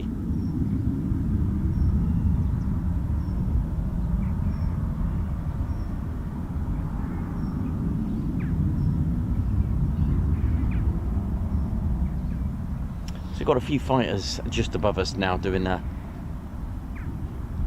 just working the block that you can probably hear. But the cloud, a little bit too low for that to see them. Sounds like, yeah, definitely sounds like fighter jets. Thanks Christopher, Neil, Mike A, how you doing? Vienna, thank you very much for that 117k. Jimmy G, thank you very much. Oh yeah.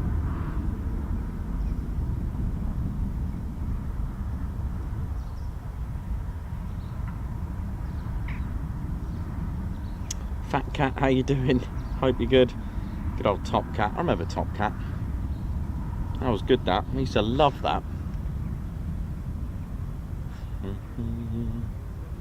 But yeah, it's got Mildenhall vibes, isn't it, today? Nice chilled out vibe. Had a nice little Apache in the distance. That was quite nice.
So I'm wearing a brand new t-shirt that's coming out at TIAT, and then obviously from December.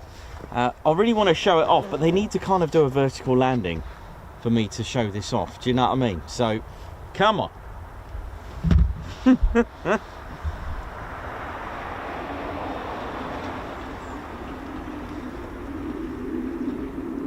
Sounds like the F-35Bs are pretty much over us at the moment.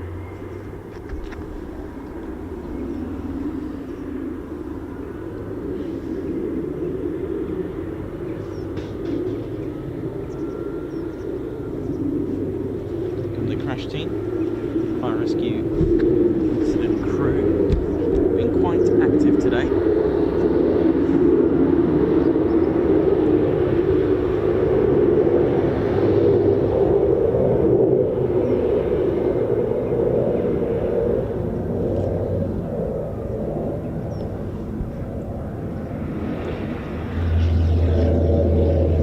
Sounds good, doesn't it?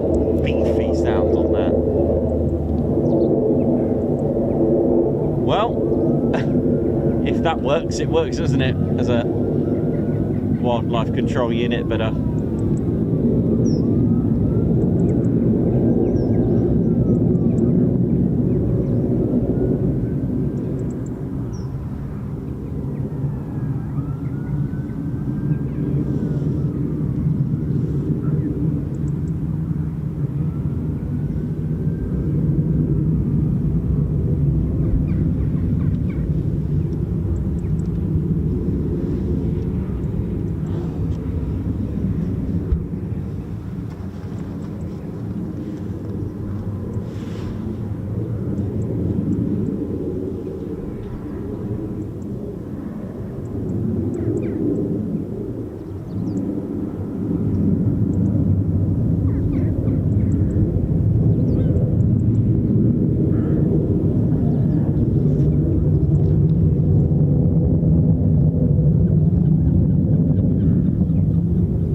establish what the F-35s are doing that are just above us.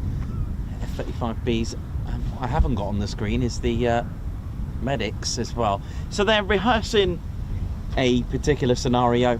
They'll be given instructions on where the incident is, how many aircraft involved, and how many persons on board each aircraft. And they've been doing that quite a lot today, actually. And this one is in our sight, so the reaction time, and you know, literally like a scramble, but for the emergency services, for the fire rescue crash teams. This is a rehearsal only, so no need to panic.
So not far now, the F-35Bs have been working above us.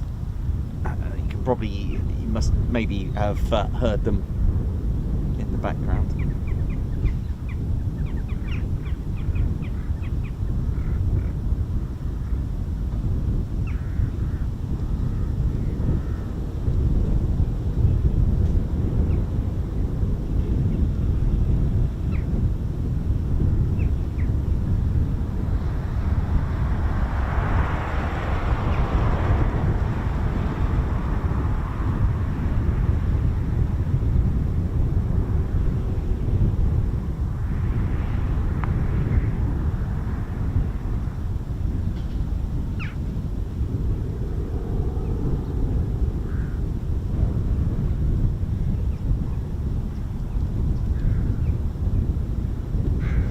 Okay, so they're getting closer now to RTB.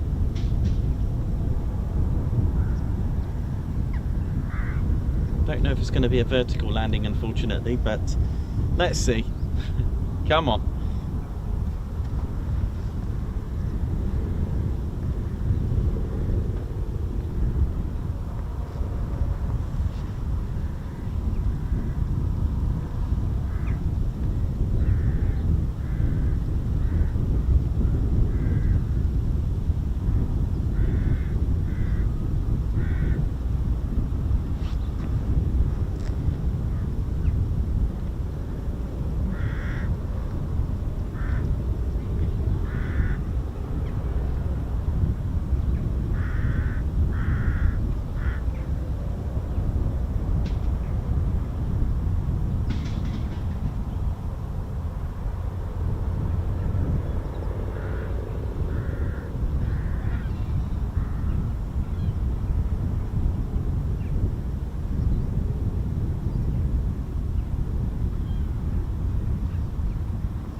So they are on approach now, very close, and I am just fingers crossed, man, and paws crossed.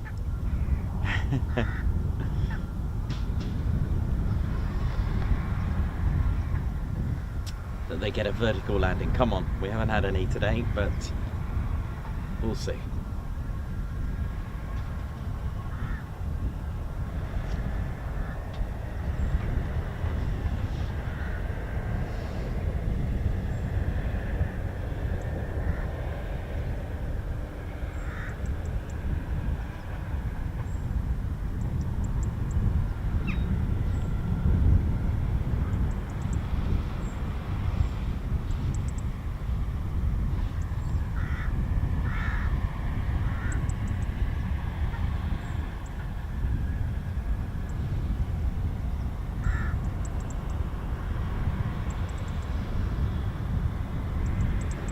I don't think it's a vertical landing, sadly. No. I don't know, would they used to talk down and then do a vertical landing? I don't think so.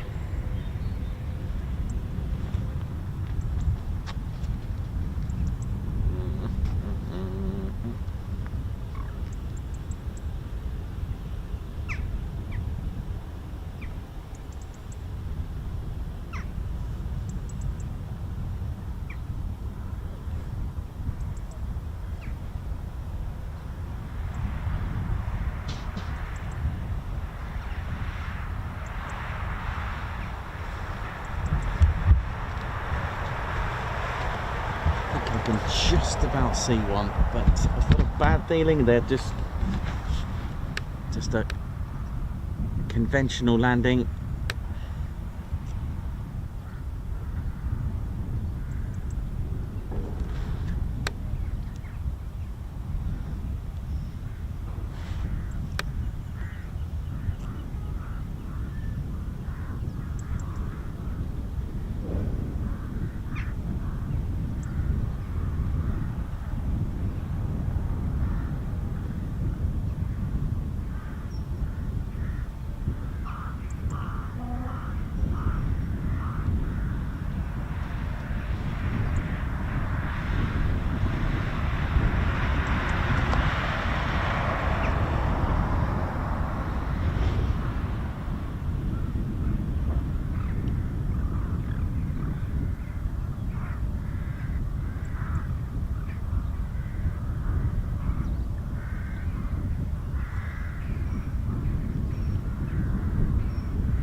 Cool.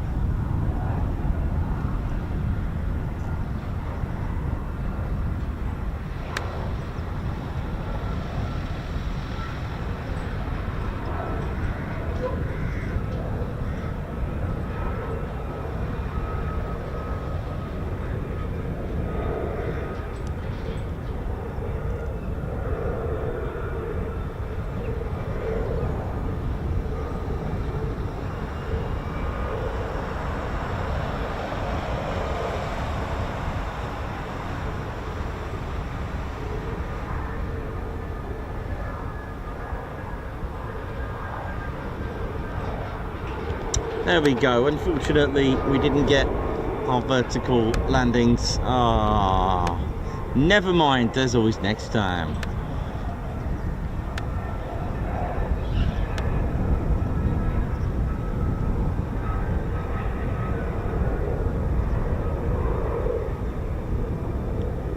Nice example of aero braking, though.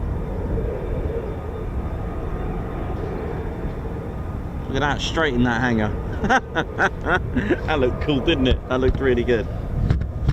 Oh, never mind. Well, that's the way it goes. and we'll just welcome them back.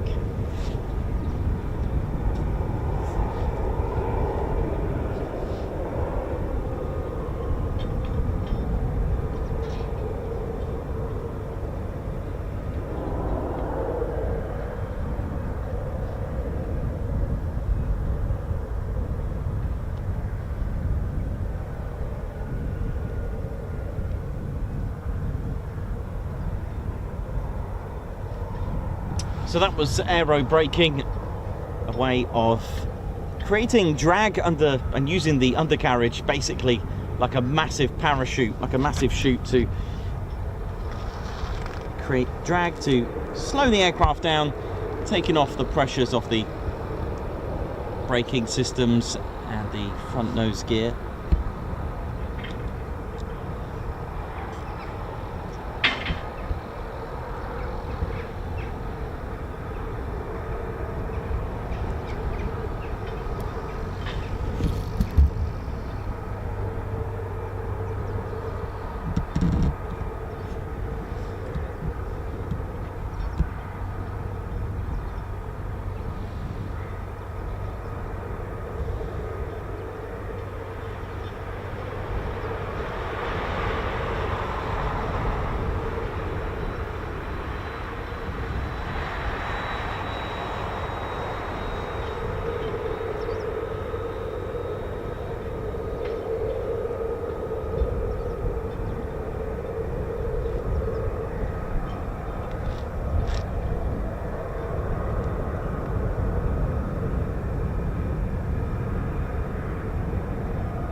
That's the airfield beacon that flashes in Morse code.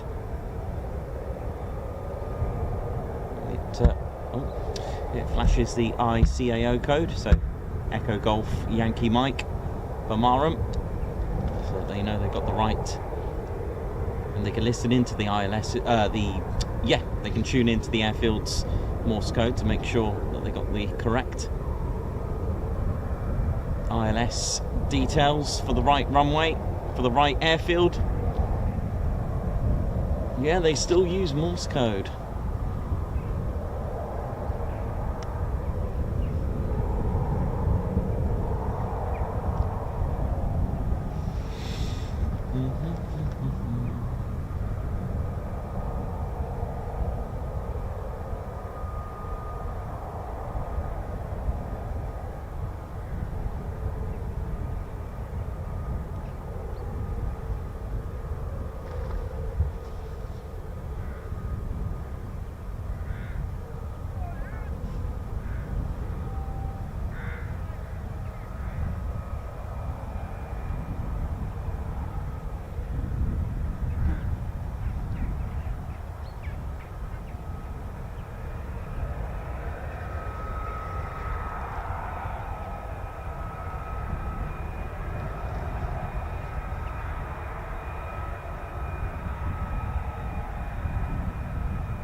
back in the hangars.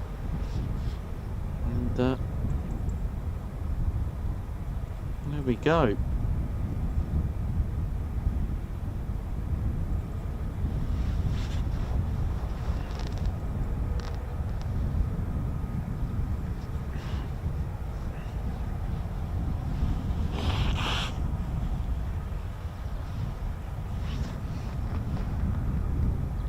That is a lot.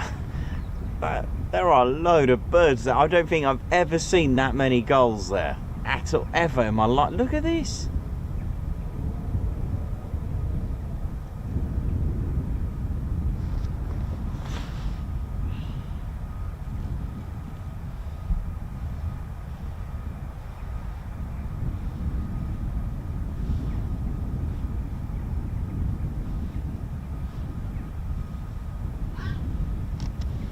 Well, thank you very much everyone that's tuned in today. I hope you've enjoyed it. It's been a quiet one, but it's been fun. We've had a good time. Lots of wonderful questions been asked today. Again, thank you all so much for that. And AJ Rylance, thank you very much for your super chat, Guards March. Teabag funds for Ted. Yep, thank you very much. That does keep us going and flowing. Thank you. And that's very kind of you. Jane Ann, high five and a Guards March. Thank you for gifting a Ted Coningsby membership. Thank you very much for your support. And Lilo Doublefly, a high five, paw pump, and a salute with the fly past. Wow, 20 Ted Coningsby memberships have just been gifted by Lilo Doublefly. Thank you so much for that. That's very, very kind of you. Very generous of you supporting the channel like that. Much appreciated. Sammy B, how you doing? Jenny Lee, Aryan, Margot, Elmo, 555, Nick, Muriel Hudson, thank you very much as well. William C88, Doctor Sharon, Fat Cat Blocks, thank you very much. And our job is complete here, Teddy. I think let's have an early one. I think that's going to be it for today, I'm afraid. But hey, that's the way it is, though, isn't it? And there'll be, you know, one of those. If by miracle something's about to take off while I'm just getting you know, finished up, I'll quickly whack it back on. But thank you so much everyone that's tuned in today. Big shout out to RAF Marham, thank you very much. And of course all our fans and members, thank you very much for tuning in today. It's been fun. It's been, you know, like it is, you know, we're gonna get busy days, we're gonna get these types of days, it's the way it is. And thank you again everyone. It felt like a Mildenhall stream today. Maybe that's where we'll go tomorrow. What do you think? Should we have a little discussion about it? Okay, mate. Maybe we'll go to Mildenhall tomorrow and then finish up the week on Friday at Lakenheath, our usual end of week show. So thank you very much for tuning in. Hope you enjoyed it, and it's been good fun. So for the last time for today, isn't it? Yeah. Okay. My name's Nikos. I'm your cameraman, historian, and commentator. This is our squadron leader, Ted Coningsby, and you've been watching the Ted Coningsby channel live here at RAF Marham. So for the last time for today, it is. See you soon. Wish you well. See ya. I'll leave you with, you know, if you think about joining our membership as well, do join it. Do think about joining the one and only Ted Coningsby Squadron.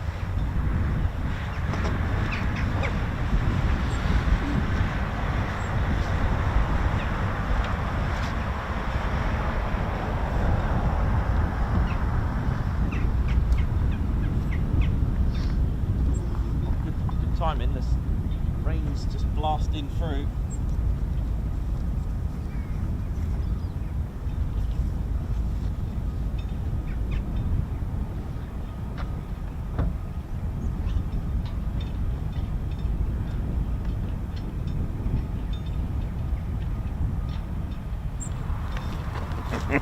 Oh yeah, ladies, sheds and teddy bears, welcome to the Ted Coningsby channel membership.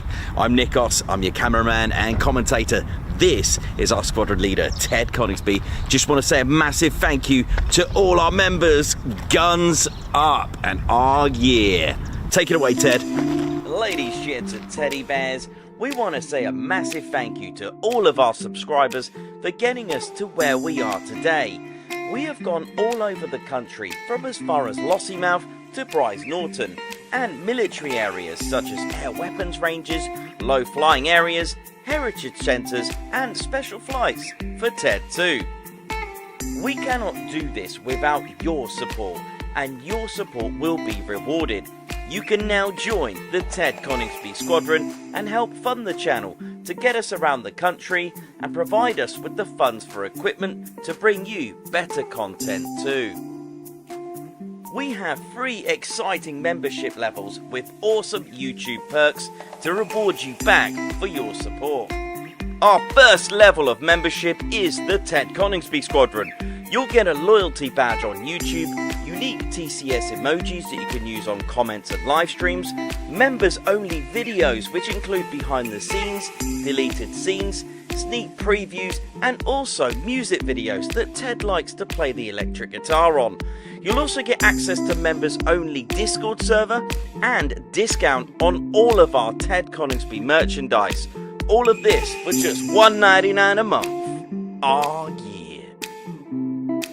Our second level of membership is the Posh Officers Club. This includes all of the squadron perks, private Posh Officers Discord chat room, Posh Officers discounts on all of our Ted Coningsby merchandise, and the poshness of supporting the TCS even more. This is just £4.99 a month. Our third level was inspired by many of our fans who have been supporting the channel massively. So we'd love to reward you back with this, and our third level of membership is the Ted Coningsby Fighter Squadron. This gives you a more personal experience with me and Ted, with exclusive live streams and content. You'll get a free Ted Coningsby Fighter Squadron patch, a private Ted Coningsby Fighter Squadron Discord chat room, a gold colour Discord username, and a higher discount on all of our Ted Coningsby merchandise. All this for just $25.99 a month. Ladies, gents and teddy bears, the Ted Coningsby channel cannot thank you enough for all your support. And it's this support that keeps the dream, keeps the stream. Thank you so much. Oh yeah.